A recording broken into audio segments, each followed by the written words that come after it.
दोहरा।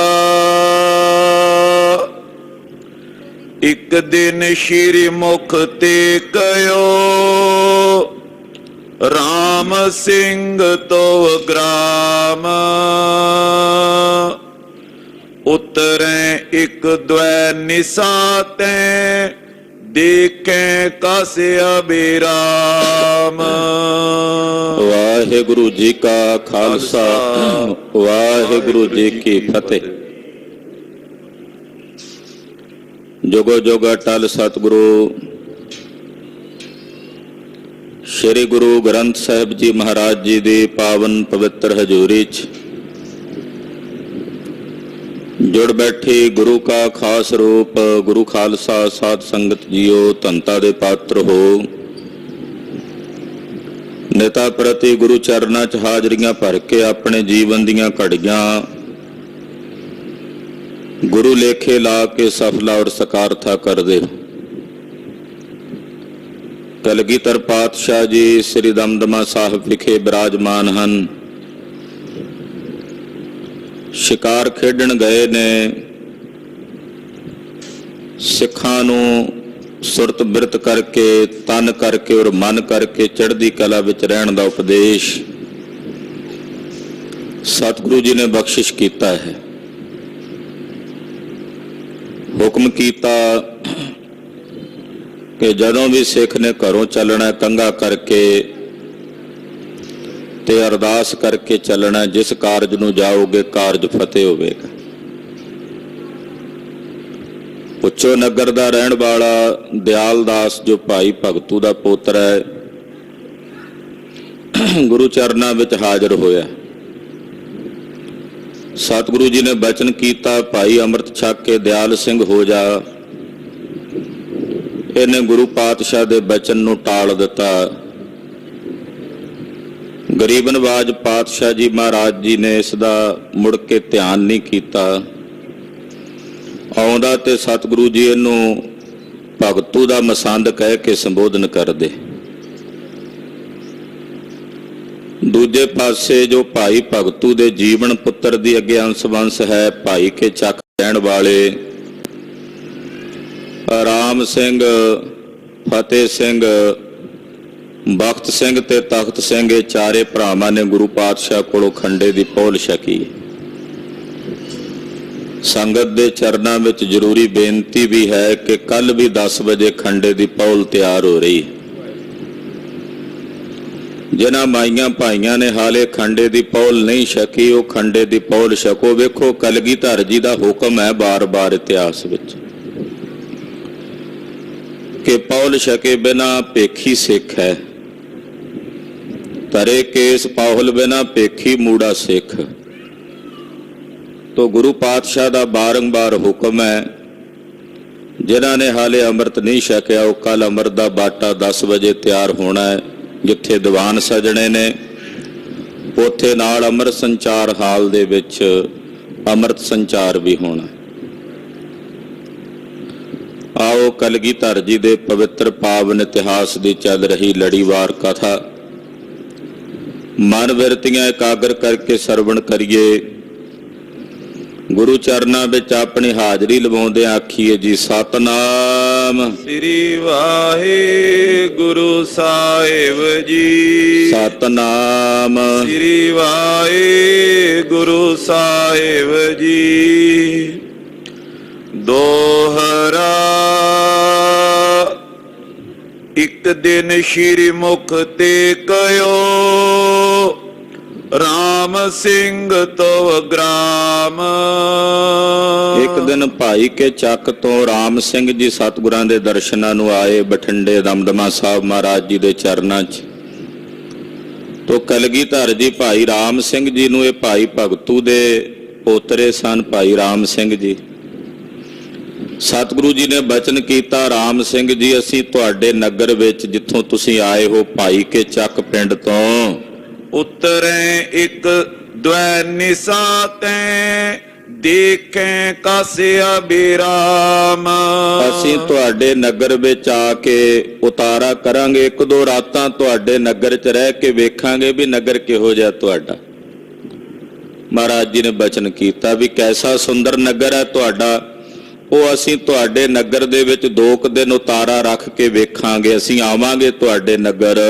ਜੋ ਪਈ ਸੁਨ ਬੋਲਿਓ ਕਰ ਜੋਰ ਸੋ ਤਬੇ। ਜਦੋਂ ਸਤਿਗੁਰੂ ਜੀ ਨੇ ਬਚਨ ਕਹੇ ਸੁਣ ਕੇ ਭਾਈ ਰਾਮ ਸਿੰਘ ਨੇ ਹੱਥ ਜੋੜ ਕੇ ਸਤਿਗੁਰਾਂ ਨੂੰ ਬੇਨਤੀ ਕੀਤੀ, ਕਹਿਣ ਲੱਗੇ ਸਿਕਤਾ ਕਨੋ ਦੇਸ਼ ਇਤ ਸਬੇ। ਮਹਾਰਾਜ ਜੀ ਸਾਡੇ ਨਗਰ ਦੇ ਨੇੜੇ ਤੇੜੇ ਤਾਂ ਰੇਤਾ ਦੇ ਢੇਰ ਹੀ ਨੇ। ਸੁੰਦਰ ਕਾਹਦਾ ਮਹਾਰਾਜ, ਉੱਥੇ ਤਾਂ ਰੇਤਾ ਦੇ ਟਿੱਬੇ ਨੇ ਦੂਰ ਦੂਰ ਤੱਕ।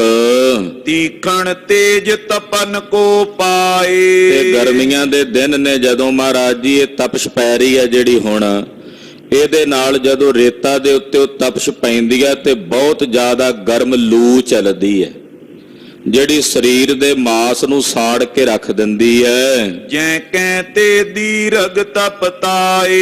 ਜਿੱਥੇ ਕਿੱਥੇ ਚਾਰੇ ਪਾਸੇ ਦੀਰਘ ਤਪਸ਼ ਪੈਂਦੀ ਹੈ ਮਹਾਰਾਜ ਸਾਡੇ ਨਗਰ ਦੇ ਨੇੜੇ ਤੇੜੇ ਇਲਾਕੇ ਦੇ ਵਿੱਚ। ਤੇ ਸਤਿਗੁਰੂ ਜੀ ਧੁੱਪ ਜਦੋਂ ਪੈਂਦੀ ਹੈ, ਸੂਰਜ ਦੀ ਕੜਕਦੀ ਰੋਸ਼ਨੀ ਪੈਂਦੀ ਹੈ, ਤਾਂ ਉਹਦੇ ਨਾਲ ਮਹਾਰਾਜ ਜੀ ਉਹ ਰੇਤਾ ਤਪ ਜਾਂਦਾ ਹੈ। ਬਹੁਤ ਸਮੀਰ ਅਧੀਰ ਜਵਾਰੀ। ਤੇ ਫਿਰ ਮਹਾਰਾਜ ਜਿਹੜੀ ਹਵਾ ਚੱਲਦੀ ਹੈ ਨਾ, ਉਸ ਤਪਦੇ ਰੇਤਾ ਦੇ ਨਾਲ ਛੂ ਕੇ ਤੇ ਉਹ ਸਾੜ ਕੇ ਰੱਖ ਦਿੰਦੀ ਹੈ। ਇੰਨੀ ਗਰਮ ਲੂ ਚੱਲਦੀ ਹੈ। ਕਰੇ ਉਡਾਵਨ ਗਗਨ ਮਝਾਰੀ। ਫਿਰ ਉਹ ਹਵਾ ਜਿਹੜੀ ਆ ਉਹ ਰੇਤ ਉਡਾਉਂਦੀ ਹੈ ਮਹਾਰਾਜ, ਭੁੱਬਲ ਉੱਡਦੀ ਹੈ, ਚਾਰੇ ਪਾਸੇ ਮਿੱਟੀ ਮਿੱਟੀ ਉੱਡਦੀ ਆ, ਰੇਤ ਉੱਡ ਕੇ ਅੱਖਾਂ ਵਿੱਚ ਪੈਂਦੀ ਆ, ਦੁੱਖ ਦਿੰਦੀ ਹੈ। ਬਹੇ ਬੇਗ ਤੇ ਬਹੁ ਦੁਖਦਾਈ। ਤੇ ਮਹਾਰਾਜ ਬੜੇ ਤੇਜ਼ੀ ਦੇ ਨਾਲ ਹਵਾ ਚੱਲਦੀ ਹੈ, ਦਰਖਤ ਘੱਟ ਨੇ ਤੇ ਰੇਤਾ ਦੇ ਅੰਬਾਰ ਲੱਗੇ ਨੇ। ਹਵਾ ਜਦੋਂ ਚੱਲਦੀ ਹੈ ਤਾਂ ਉਹ ਰੇਤ ਉੱਡਦੀ ਹੈ, ਬੜੀ ਦੁਖਦਾਈ ਸਾਬਤ ਹੁੰਦੀ ਹੈ। ਐਸੇ ਦੇਸ਼ ਗ੍ਰਾਮ ਇਸ ਥਾਈ। ਮਹਾਰਾਜ ਇਹੋ ਜਿਹੇ ਦੇਸ਼ ਵਿੱਚ ਸਾਡਾ ਪਿੰਡ ਹੈ ਜਿੱਥੇ ਤੁਸੀਂ ਜਾਣਾ ਚਾਹੁੰਦੇ ਹੋ। ਸ਼੍ਰੀ ਪ੍ਰਭ ਕਹਿਓ ਕਰੀ ਜੈ ਤਿਆਰੀ। ਮਹਾਰਾਜ ਜੀ ਕਹਿੰਦੇ ਰਾਮ ਸਿੰਘ ਕੋਈ ਗੱਲ ਨਹੀਂ, ਜਿਹਨੂੰ ਤੁਸੀਂ ਇਹੋ ਜਿਹਾ ਦੇਸ਼ ਕਹਿੰਦੇ ਹੋ ਨਾ ਜੰਗਲ, ਇਹ ਮਾਲਵਾ ਹੋ ਗਿਆ ਗੁਰੂ ਕਾ, ਤੁਸੀਂ ਜਾ ਕੇ ਤਿਆਰੀ ਕਰੋ, ਅਸੀਂ ਜ਼ਰੂਰ ਆਵਾਂਗੇ। ਚਲੇ ਬਿਲੋ ਕਹਾਂਗੇ ਇੱਕ ਬਾਰੀ। ਅਸੀਂ ਚੱਲ ਕੇ ਜ਼ਰੂਰ ਆਵਾਂਗੇ ਔਰ ਵੇਖਾਂਗੇ ਆ ਕੇ ਤੁਹਾਡਾ ਸਾਰਾ ਇਲਾਕਾ ਤੇ ਨਗਰ ਵੀ ਵੇਖਾਂਗੇ। ਸੁਣ ਕੇ ਹੁਕਮ ਰਾਮ ਸਿੰਘ ਗਇਓ। ਸਤਿਗੁਰੂ ਜੀ ਦਾ ਹੁਕਮ ਸੁਣ ਕੇ ਭਾਈ ਰਾਮ ਸਿੰਘ ਜੀ ਆਪਣੇ ਪਿੰਡ ਭਾਈ ਕੇ ਚੱਕ ਆਏ ਹਨ। ਗ੍ਰਾਮ ਵਿਖੇ ਸਭ ਸੋ ਕਹਿ ਦਿਓ। ਆ ਕੇ ਆਪਣੇ ਪਿੰਡ 'ਚ ਸਾਰਿਆਂ ਨੂੰ ਸੁਨੇਹਾ ਦਿੱਤਾ ਕਿ ਬਾਜਾਂ ਵਾਲੇ ਕਲਗੀਧਰ ਪਾਤਸ਼ਾਹ ਜੀ ਮਹਾਰਾਜ ਜੀ ਨੇ ਆਪਣੇ ਨਗਰ ਦੇ ਵਿੱਚ ਉਤਾਰਾ ਕਰਨਾ, ਸਤਿਗੁਰੂ ਜੀ ਨੇ ਆਉਣਾ ਹੈ। ਗਰੀ ਮਕਰ ਤੁਮੈ ਸਰਦ ਸਥਾਨਾ। ਕਹਿੰਦੇ ਗਰੀਖਮ ਦੀ ਰੁੱਤ ਹੈ, ਗਰਮੀ ਦੀ ਬਹੁਤ ਜ਼ਿਆਦਾ, ਉਹਦੇ ਵਿੱਚ ਸਤਿਗੁਰੂ ਜੀ ਦੇ ਲਈ ਇਹੋ ਜਿਹਾ ਥਾਂ ਬਣਾਈਏ ਜਿੱਥੇ ਉਹਨਾਂ ਨੂੰ ਗਰਮੀ ਨਾ ਲੱਗੇ। ਏਦਾਂ ਜਾਪੇ ਜਿਵੇਂ ਠੰਡਾ ਸ਼ੀਤਲ ਇਲਾਕਾ ਹੋਵੇ। ਲੱਗਿਓ ਬਨਾਵਨ ਜਾਨ ਮਾਨਾ। ਏਦਾਂ ਦੀ ਭਾਵਨਾ ਰੱਖ ਕੇ ਰਾਮ ਸਿੰਘ ਉਹ ਜਗ੍ਹਾ ਬਣਾਉਣ ਲੱਗਾ, ਕਿਉਂਕਿ ਗਰਮੀ ਬਹੁਤ ਜ਼ਿਆਦਾ ਸੀ, ਲੂਆਂ ਚੱਲਦੀਆਂ ਸੀ, ਜੇਠ ਹਾੜ ਦੀ ਤਪਦੀ ਗਰਮੀ ਸੀ। ਰਾਮ ਸਿੰਘ ਨੇ ਸੋਚਿਆ ਸਤਿਗੁਰੂ ਜੀ ਆਉਣਗੇ, ਉਹਨਾਂ ਨੂੰ ਗਰਮੀ ਨਾ ਲੱਗੇ, ਏਦਾਂ ਦਾ ਪ੍ਰਬੰਧ ਕਰੀਏ। ਤੋ ਉਸੇ ਤਰ੍ਹਾਂ ਦੀ ਜਗ੍ਹਾ ਦੀ ਵਿਉਂਤਬੰਦੀ ਕਰਨ ਲੱਗਾ, ਬਣਾਉਣ ਲੱਗਾ। ਕਰ ਝਾਰਨ ਚੋਂ ਓਰਨ ਓਟਾ। ਇਹਨੇ ਚਾਰੇ ਪਾਸੇ ਜਿਵੇਂ ਘਾਹ ਦੀਆਂ ਆਪਾਂ ਕੂਲਰਾਂ 'ਚ ਟਾਟੀਆਂ ਲਾਉਂਦੇ ਨਾ, ਏਦਾਂ ਦੀਆਂ ਖਸ ਦੀਆਂ ਟਾਟੀਆਂ ਉਹ ਚਾਰੇ ਪਾਸੇ ਬਣਾ ਕੇ ਲਾ ਲਈਆਂ। ਰਾਖਿਓ ਬੈਠਨ ਹਿਤ ਤਲ ਚੋਟਾ। ਔਰ ਉਹਦੇ ਵਿੱਚ ਬੈਠਣ ਨੂੰ ਜਗ੍ਹਾ ਜਿਹੜੀ ਉਹ ਥੋੜੀ ਬਣਾਈ, ਕਿਉਂਕਿ ਜ਼ਿਆਦਾ ਖੁੱਲੀ ਜਗ੍ਹਾ ਹੋਵੇਗੀ ਤਾਂ ਠੰਡੀ ਘੱਟ ਹੋਵੇਗੀ। ਉਨੀ ਕੁ ਜਗ੍ਹਾ ਬਣਾਈ ਜਿਹਦੇ ਵਿੱਚ 5-7 ਜੀ ਬਹਿ ਸਕਣ। ਚਾਰੇ ਪਾਸੇ ਉਹ ਘਾਹ ਦੀਆਂ ਉੱਚੀਆਂ ਉੱਚੀਆਂ ਟਾਟੀਆਂ ਜਿਹੜੀਆਂ ਸੀ ਉਹ ਬਣਾ ਕੇ ਲਾ ਦਿੱਤੀਆਂ। ਸਿਕਤਾ ਮੋਟਾ ਵਿੱਚ ਵਿਛਾਵਾ। ਔਰ ਜਿਹੜਾ ਮੋਟਾ ਰੇਤਾ ਹੁੰਦਾ ਉਹ ਉਹਦੇ ਵਿੱਚ ਵਿਛਾ ਦਿੱਤਾ, ਜਿਹੜੀ ਉਹ ਝੁੱਗੀ ਜੀ ਬਣਾਈ ਨਾ, ਤੇ ਚਾਰੇ ਪਾਸੇ ਘਾਹ ਦੀਆਂ ਖਸ ਦੀਆਂ ਟਾਟੀਆਂ ਲਾ ਕੇ ਮੋਟਾ ਮੋਟਾ ਰੇਤਾ ਜਿਹੜਾ ਉਹ ਵਿੱਚ ਵਿਛਾਇਆ। ਬਾਰ ਬਾਰ ਜਲ ਤੇ ਛਿੜਕਾਵਾ। ਉਹਦੇ ਤੇ ਚੰਗੀ ਤਰ੍ਹਾਂ ਪਾਣੀ ਪਾ ਕੇ ਉਹਨੂੰ ਚੰਗੀ ਤਰ੍ਹਾਂ ਭੇ ਦਿੱਤਾ ਵੀ ਥੱਲੇ ਤੱਕ ਪਾਣੀ ਚਲਾ ਜਾਏ। ਮੋਟਾ ਰੇਤਾ, ਕਿਉਂਕਿ ਬਰੀਕ ਰੇਤਾ ਸੁੱਕ ਛੇਤੀ ਜਾਏਗਾ, ਨਾਲੇ ਉਹ ਤੰਗ ਕਰਦਾ। ਤੋ ਮੋਟਾ ਰੇਤਾ ਜਿਹੜਾ ਉਹ ਵਿਛਾਇਆ, ਉੱਤੋਂ ਫਿਰ ਉਹਨੂੰ ਪਾਣੀ ਦਾ ਛਿੜਕਾ ਦੇ ਕੇ ਬਾਰ-ਬਾਰ ਉਹਨੂੰ ਠੰਡਾ ਕੀਤਾ। ਕੋਰੇ ਕੁੰਭ ਨੀਰ ਭਰ ਕਰਕੇ ਤੇ ਫਿਰ ਕੋਰੇ ਘੜੇ ਜਿਹੜੇ ਸਨ ਉਹ ਪਾਣੀ ਦੇ ਭਰ ਕੇ ਲਿਆ ਕੇ ਬਹੁ ਸੀਤਲ ਦੀਨੇ ਵਿੱਚ ਧਰ ਕੇ ਉਹ ਵੀ ਰੇਤਾ ਦੇ ਵਿੱਚ ਥੱਲਿਓਂ ਪੁੱਟ ਕੇ ਨਾ ਰੇਤਾ, ਤੇ ਉਹ ਘੜੇ ਜਿਹੜੇ ਨੇ ਉਹ ਥੱਲੇ ਰੇਤਾ ਦੇ ਵਿੱਚ ਪਾਣੀ ਦੇ ਭਰ ਕੇ ਦੱਬ ਦਿੱਤੇ ਕਿ ਜਦੋਂ ਸਤਿਗੁਰੂ ਜੀ ਆਉਣ ਤੇ ਛਕਣ ਨੂੰ ਜਲ ਵੀ ਠੰਡਾ ਹੋਵੇ। ਤੋ ਠੰਡਾ ਜਲ ਹੋਵੇ ਕੋਰਿਆਂ ਘੜਿਆਂ ਦੇ ਵਿੱਚ ਉਹ ਭਰ ਕੇ ਘੜੇ ਰੱਖ ਦਿੱਤੇ।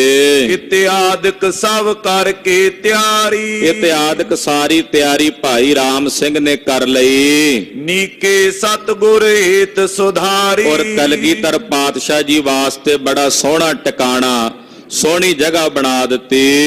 ਇੱਕ ਸਿੱਖ ਗੋਦੜੀਆ ਜਿਸ ਨਾਮੋ। ਖਾਲਸਾ ਜੀ ਹੁਣ ਇੱਕ ਸਿੱਖ ਦੀ ਕਥਾ ਸੁਣਾਉਣ ਲੱਗੇ ਆ ਭਾਈ ਸੰਤੋਖ ਸਿੰਘ ਜੀ। ਇਹ ਸਿੱਖ ਦਾ ਨਾਂ ਸੀ ਭਾਈ ਗੋਦੜੀਆ। ਕਲਗੀਧਰ ਜੀ ਕੋਲੋਂ ਪੌਲ ਛੱਕ ਕੇ ਇਹ ਗੋਦੜੀਆ ਸਿੰਘ ਹੋ ਗਿਆ ਸੀ। ਇਹ ਭਾਈ ਭਗਤੂ ਜੀ ਹੋਣਾ ਦੇ ਘਰ ਇਹਨਾਂ ਦੇ ਪਰਿਵਾਰ ਦੇ ਵਿੱਚ ਨੌਕਰੀ ਕਰਦਾ ਸੀ, ਜਿਵੇਂ ਕਾਮੇ ਹੁੰਦੇ ਨੇ। ਹੈ ਸੀ ਸਿੱਖ ਤੇ ਕਾਮਾ ਸੀ, ਇਹਨਾਂ ਦੇ ਘਰ 'ਚ ਸੇਵਾ ਕਰਦਾ ਸੀ। ਉਹਦੀ ਕਥਾ ਹੁਣ ਇੱਥੇ ਭਾਈ ਸਾਹਿਬ ਲਿਖਣ ਲੱਗੇ ਨੇ ਵੀ ਉਹ ਭਾਈ ਗੋਦੜੀਆ ਕੈਸੀ ਉੱਚੀ ਅਵਸਥਾ ਦਾ ਮਾਲਕ ਮਹਾਂਪੁਰਸ਼ ਗੁਰਸਿੱਖ ਹੋਇਆ। ਉਹਦੇ ਬਾਰੇ ਹੁਣ ਦੱਸਦੇ ਹਨ। ਜਿਸ ਕੇ ਚਰਿੱਤਰ ਮਾ ਬੇਰਾਮੋ। ਇਹ ਭਾਈ ਗੋਦੜੀਆ ਬੜੀ ਉੱਚੀ ਖੇਡ ਦਾ ਮਾਲਕ ਸੀ। ਇਹਦੇ ਜਿਹੜੇ ਚਰਿੱਤਰ ਨੇ, ਭਾਵ ਇਹਦੇ ਜਿਹੜੇ ਚੋਜ ਨੇ, ਉਹ ਬੜੇ ਸੁੰਦਰ ਨੇ ਤੇ ਬੜੇ ਹੈਰਾਨ ਕਰ ਦੇਣ ਵਾਲੇ ਨੇ। ਅਲਪ ਬੈਸ ਮੈਂ ਆਵਤ ਭਇਓ। ਇਹ ਬਚਪਨ ਦੀ ਉਮਰ ਦੇ ਵਿੱਚ ਹੀ ਭਾਈ ਭਗਤੂ ਜੀ ਹੋਣਾ ਦੇ ਘਰ ਆ ਗਿਆ ਸੀ। ਜਿਵੇਂ ਬਚਪਨ ਦੇ ਵਿੱਚ ਆ ਕੇ ਇੱਥੇ ਆ ਕੇ ਕੰਮ ਕਰਨ ਲੱਗ ਪਿਆ, ਇਹਨਾਂ ਦੇ ਘਰ 'ਚ ਸੇਵਾ ਕਰਨ ਲੱਗ ਪਿਆ। ਭਗਤੂ ਪੁੱਤਰਨ ਟਿਗ ਰਹਿ ਗਇਓ। ਭਾਈ ਭਗਤੂ ਜੀ ਦੇ ਜਿਹੜੇ ਅੱਗੇ ਪੁੱਤਰ ਸਨ ਭਾਈ ਗੋਰਾ ਜੀ ਹੋਣੀ, ਉਹਨਾਂ ਦੇ ਕੋਲ ਆ ਕੇ ਬਚਪਨ ਦੇ ਵਿੱਚ ਹੀ ਭਾਈ ਗੋਦੜੀਆ ਜੀ ਇਹਨਾਂ ਦੇ ਘਰ 'ਚ ਰਹਿਣ ਲੱਗ ਪਏ, ਸੇਵਾ ਕਰਨ ਲੱਗ ਪਏ। ਗੋਰੇ ਕਹਿ ਕਰ ਕਾਰ ਲਗਾਇਓ। ਭਾਈ ਗੌਰੇ ਨੇ ਇਹਨਾਂ ਨੂੰ ਕੰਮ ਲਾ ਦਿੱਤਾ ਵੀ ਬੱਚਾ ਜਿਹੜੀ ਕੰਮ ਕਿਰਤ ਕਰ ਸਕਦਾ ਸੀ ਗੁਰੂ ਘਰ ਵਿੱਚ, ਉੱਥੇ ਰਹਿੰਦੇ ਸਨ ਜਿੱਥੇ ਉਹ, ਉੱਥੇ ਉਸ ਕੰਮ ਦੇ ਵਿੱਚ ਇਹਨਾਂ ਨੂੰ ਲਾ ਦਿੱਤਾ ਭਾਈ ਗੋਦੜੀਆ ਜੀ ਨੂੰ। ਕੂਪ ਨੀਰ ਕੋ ਚਰਸ ਵਹਾਇਓ।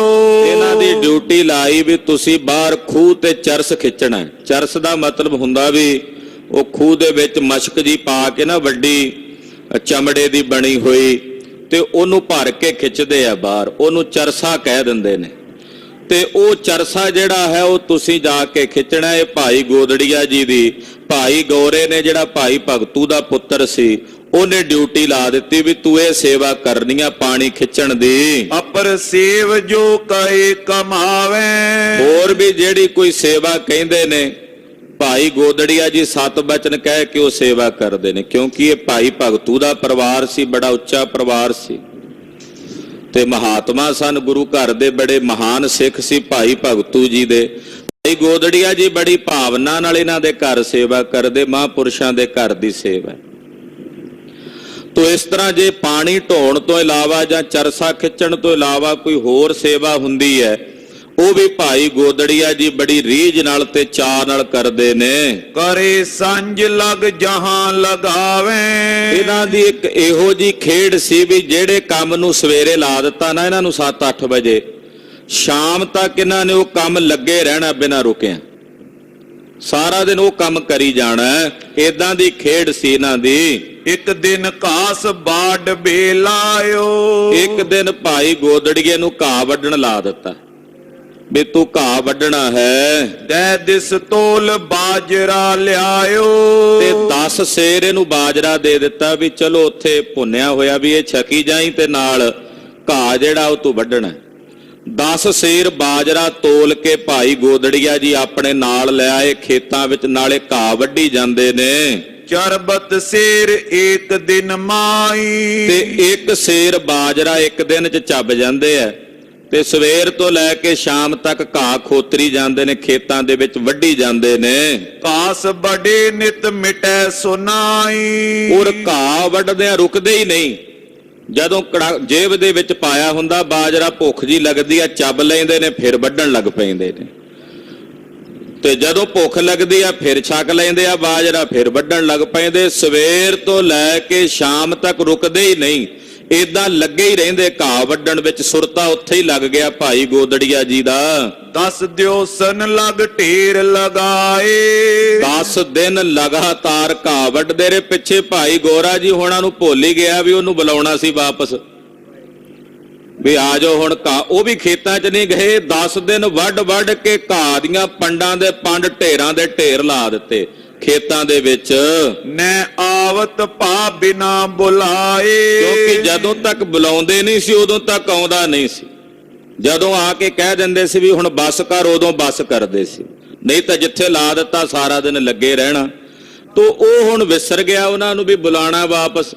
10 ਦਿਨਾਂ ਦੇ ਵਿੱਚ ਘਾਹ ਵੱਢ ਕੇ ਪੰਡਾਂ ਜਿਹੜੀਆਂ ਸਾਨੂੰ ਢੇਰ ਲਾ ਦਿੱਤੇ। ਨਿਕਟ ਤਾਲ ਜਲ ਪੀਵਨ ਕਰੇ। ਜਿੱਥੋਂ ਘਾਹ ਵੱਢਦੇ ਸੀ ਉੱਥੇ ਨੇੜੇ ਪਾਣੀ ਦਾ ਇੱਕ ਤਲਾਬ ਸੀ, ਉੱਥੋਂ ਜਲ ਛਕ ਲੈਣਾ, ਬਾਜਰੇ ਦੇ ਚੱਬ ਲੈਣੇ ਤੇ ਜਲ ਛਕ ਲੈਣਾ ਤੇ ਘਾਹ ਵੱਢਣ ਲੱਗ ਪੈਣਾ। ਏਦਾਂ 10 ਦਿਨ ਲਗਾਤਾਰ ਭਾਈ ਗੋਦੜੀਆ ਜੀ ਲੱਗੇ ਰਹੇ। ਹਿਰਦੇ ਸਦਾ ਸਿਮਰਨ ਹਰ ਤਰੇ। ਔਰ ਹਿਰਦੇ ਵਿੱਚ ਹਰ ਵੇਲੇ ਪਰਮੇਸ਼ਰ ਦਾ ਸਿਮਰਨ ਕਰਦੇ ਹਨ। ਜਾਏ ਬਿਲੋ ਕਿਉ ਹਰਕਤ ਭਏ। ਜਦੋਂ 10 ਦਿਨਾਂ ਬਾਅਦ ਭਾਈ ਗੋਰਾ ਜੀ ਦੇ ਪਰਿਵਾਰ ਚੋਂ ਗਏ ਨਾ ਬਾਹਰ ਖੇਤਾਂ ਵਿੱਚ, ਕੀ ਵੇਖਿਆ ਵੀ ਅੱਗੇ ਘਾਹ ਦੇ ਢੇਰ ਲੱਗੇ ਪਏ ਨੇ। ਵੇਖ ਕੇ ਬੜੇ ਖੁਸ਼ ਹੋਏ। ਲਾਦੇ ਸਕਟ ਆਨ ਭੋਕਾਏ। ਤੇ ਕਈ ਗੱਡਿਆਂ ਦਾ ਘਾਹ ਵੱਢ ਕੇ ਰੱਖ ਦਿੱਤਾ ਸੀ। ਉਹ ਕਹਿੰਦੇ ਘਾਹ ਬਹੁਤ ਸਾਰੇ ਗੱਡਿਆਂ ਤੇ ਲੱਦ ਕੇ ਲੈ ਆਂਦਾ ਪਸ਼ੂਆਂ ਨੂੰ ਪਾਉਣ ਲਈ। ਪੁਨੇ ਲਿਆਏ ਕਰ ਪੀਸਨ ਲਾਇਓ। ਫਿਰ ਭਾਈ ਗੋਦੜੀਆ ਜੀ ਨੂੰ ਕਿਹਾ, ਉਹ ਭਾਈ ਜੀ ਤੁਸੀਂ ਵੀ ਚੱਲੋ ਹੁਣ ਘਰ। ਘਰ ਲਿਆਂਦਾ ਤੇ ਇਹਨਾਂ ਨੇ ਵੇਖਿਆ ਵੀ ਨਿਗਾਹ ਥੱਲੇ ਰੱਖਿਆ ਕਰੀਏ, ਵੀ ਉੱਥੇ ਜਿਹੜੇ ਕੰਮ ਲਾਉਣੇ ਲੱਗਾ ਰਹਿੰਦਾ, ਇੱਥੇ ਨਿਗਾਹ ਥੱਲੇ ਰਹੇਗਾ, ਜਦੋਂ ਹਟਾਣਾ ਹੋਵੇਗਾ ਕਹਿ ਦਿਆ ਕਰਾਂਗੇ। ਭਾਈ ਗੋਦੜੀਏ ਨੂੰ ਘਰ ਲਿਆਂਦਾ ਤੇ ਇਹਨਾਂ ਦਾ ਆਟਾ ਪੀਣ ਦੇ ਉੱਤੇ ਡਿਊਟੀ ਲਾ ਦਿੱਤੀ ਵੀ ਤੁਸੀਂ ਹੁਣ ਪੀਸਣਾ ਹੈ, ਆਟਾ ਪੀਸਣਾ ਹੈ। ਪੀਸਤ ਰਹੇ ਨਾ ਮਨ ਡੋਲਾਇਓ। ਹੁਣ ਚੱਕੀ ਤੇ ਬਹਿ ਜਾਂਦੇ, ਪੀਸੀ ਜਾਂਦੇ, ਜਿਉਂ ਸਾਰਾ ਦਿਨ ਨਾਲ ਭਜਨ ਕਰੀ ਜਾਂਦੇ ਐ, ਨਾਲ ਪੀਸਣਾ ਪੀਸੀ ਜਾਂਦੇ ਨੇ। ਤੇ ਮਨ 'ਚ ਹੀ ਭਾਵਨਾ ਕਿ ਹਰੀ ਦੇ ਰੱਬ ਦੇ ਪਿਆਰਿਆਂ ਦੇ ਘਰ ਦਾ ਪੀਸਣਾ ਪੀਸ ਕਮਾ ਰਹੇ ਹਾਂ। ਔਰ ਮਨ ਵਿੱਚ ਵਾਹਿਗੁਰੂ ਪਰਮੇਸ਼ਰ ਦਾ ਸਿਮਰਨ ਕਰਦੇ ਨੇ। ਜਪ ਜੀ ਬਾਰ 21 ਉਚਾਰੇ। ਭਾਈ ਗੋਦੜੀਆ ਦਾ ਇੱਕ ਨਿਯਮ ਸੀ ਕਿ ਰੋਜ਼ਾਨਾ 21 ਪਾਠ ਸ੍ਰੀ ਜਪਜੀ ਸਾਹਿਬ ਦੇ ਕਰਿਆ ਕਰਦੇ ਸੀ। ਸਾਰਾ ਦਿਨ ਬਾਣੀ 21 ਪਾਠ, ਇੱਕ ਪਾਠ ਬੜੇ ਧਿਆਨ ਨਾਲ, ਆਨੰਦ ਨਾਲ 15-20 ਮਿੰਟ, ਅੱਧੇ ਘੰਟੇ ਵਿੱਚ ਉਹ ਪਾਠ ਕਰਨਾ, ਫਿਰ ਦੂਜਾ ਸ਼ੁਰੂ ਕਰ ਲੈਣਾ, ਫਿਰ ਤੀਜਾ। ਏਦਾਂ ਦਿਨ ਭਰ ਦੇ ਵਿੱਚ 21 ਪਾਠ ਭਾਈ ਸਾਹਿਬ ਭਾਈ ਗੋਦੜੀਆ ਜੀ ਕਰਦੇ ਹਨ। ਕਰ ਪਗ ਸੋ ਨਿਤ ਕਾਰ ਸੰਭਾਰੇ। ਹੱਥਾਂ ਪੈਰਾਂ ਨਾਲ ਕੰਮ 'ਚ, ਸੇਵਾ 'ਚ ਰਹਿੰਦੇ ਨੇ ਤੇ ਰਸਨਾ ਦੇ ਨਾਲ ਜਪਜੀ ਸਾਹਿਬ ਦੀ ਬਾਣੀ ਪੜ੍ਹਦੇ ਰਹਿੰਦੇ ਹਨ। ਪੁਨ ਦਾਸੀ ਤਿਸ ਕੇ ਸੰਗ ਲਾਈ। ਉਹਨਾਂ ਵੇਖਿਆ ਵੀ ਭਾਈ ਗੋਦੜੀਆ ਕੱਲਾ ਵੀ ਨਾਲ ਮਦਦ ਵਾਸਤੇ ਇੱਕ ਜਿਹੜੀ ਦਾਸੀ ਸੀ ਘਰ ਵਿੱਚ ਉਹ ਲਾ ਦਿੱਤੀ। ਪੀਸੇ ਆਪ ਸੋ ਬਰਜ ਹਟਾਈ। ਉਹ ਜਦੋਂ ਦਾਸੀ ਨਾਲ ਲੱਗੀ ਤੇ ਭਾਈ ਗੋਦੜੀਏ ਨੇ ਇਸ਼ਾਰਾ ਕਰਕੇ ਹਟਾ ਦਿੱਤਾ। ਬੋਲਦੇ ਬਹੁਤ ਘੱਟ ਸੀ, ਬਾਣੀ ਪੜ੍ਹੀ ਜਾਂਦੇ ਸੀ ਸਾਰਾ ਦਿਨ। ਉਹਨੂੰ ਇਸ਼ਾਰਾ ਕੀਤਾ ਵੀ ਜਾ ਤੂੰ ਚਲੀ ਜਾ, ਮੈਂ ਆਪੇ ਕੱਲਾ ਪੀਸਾਂਗਾ।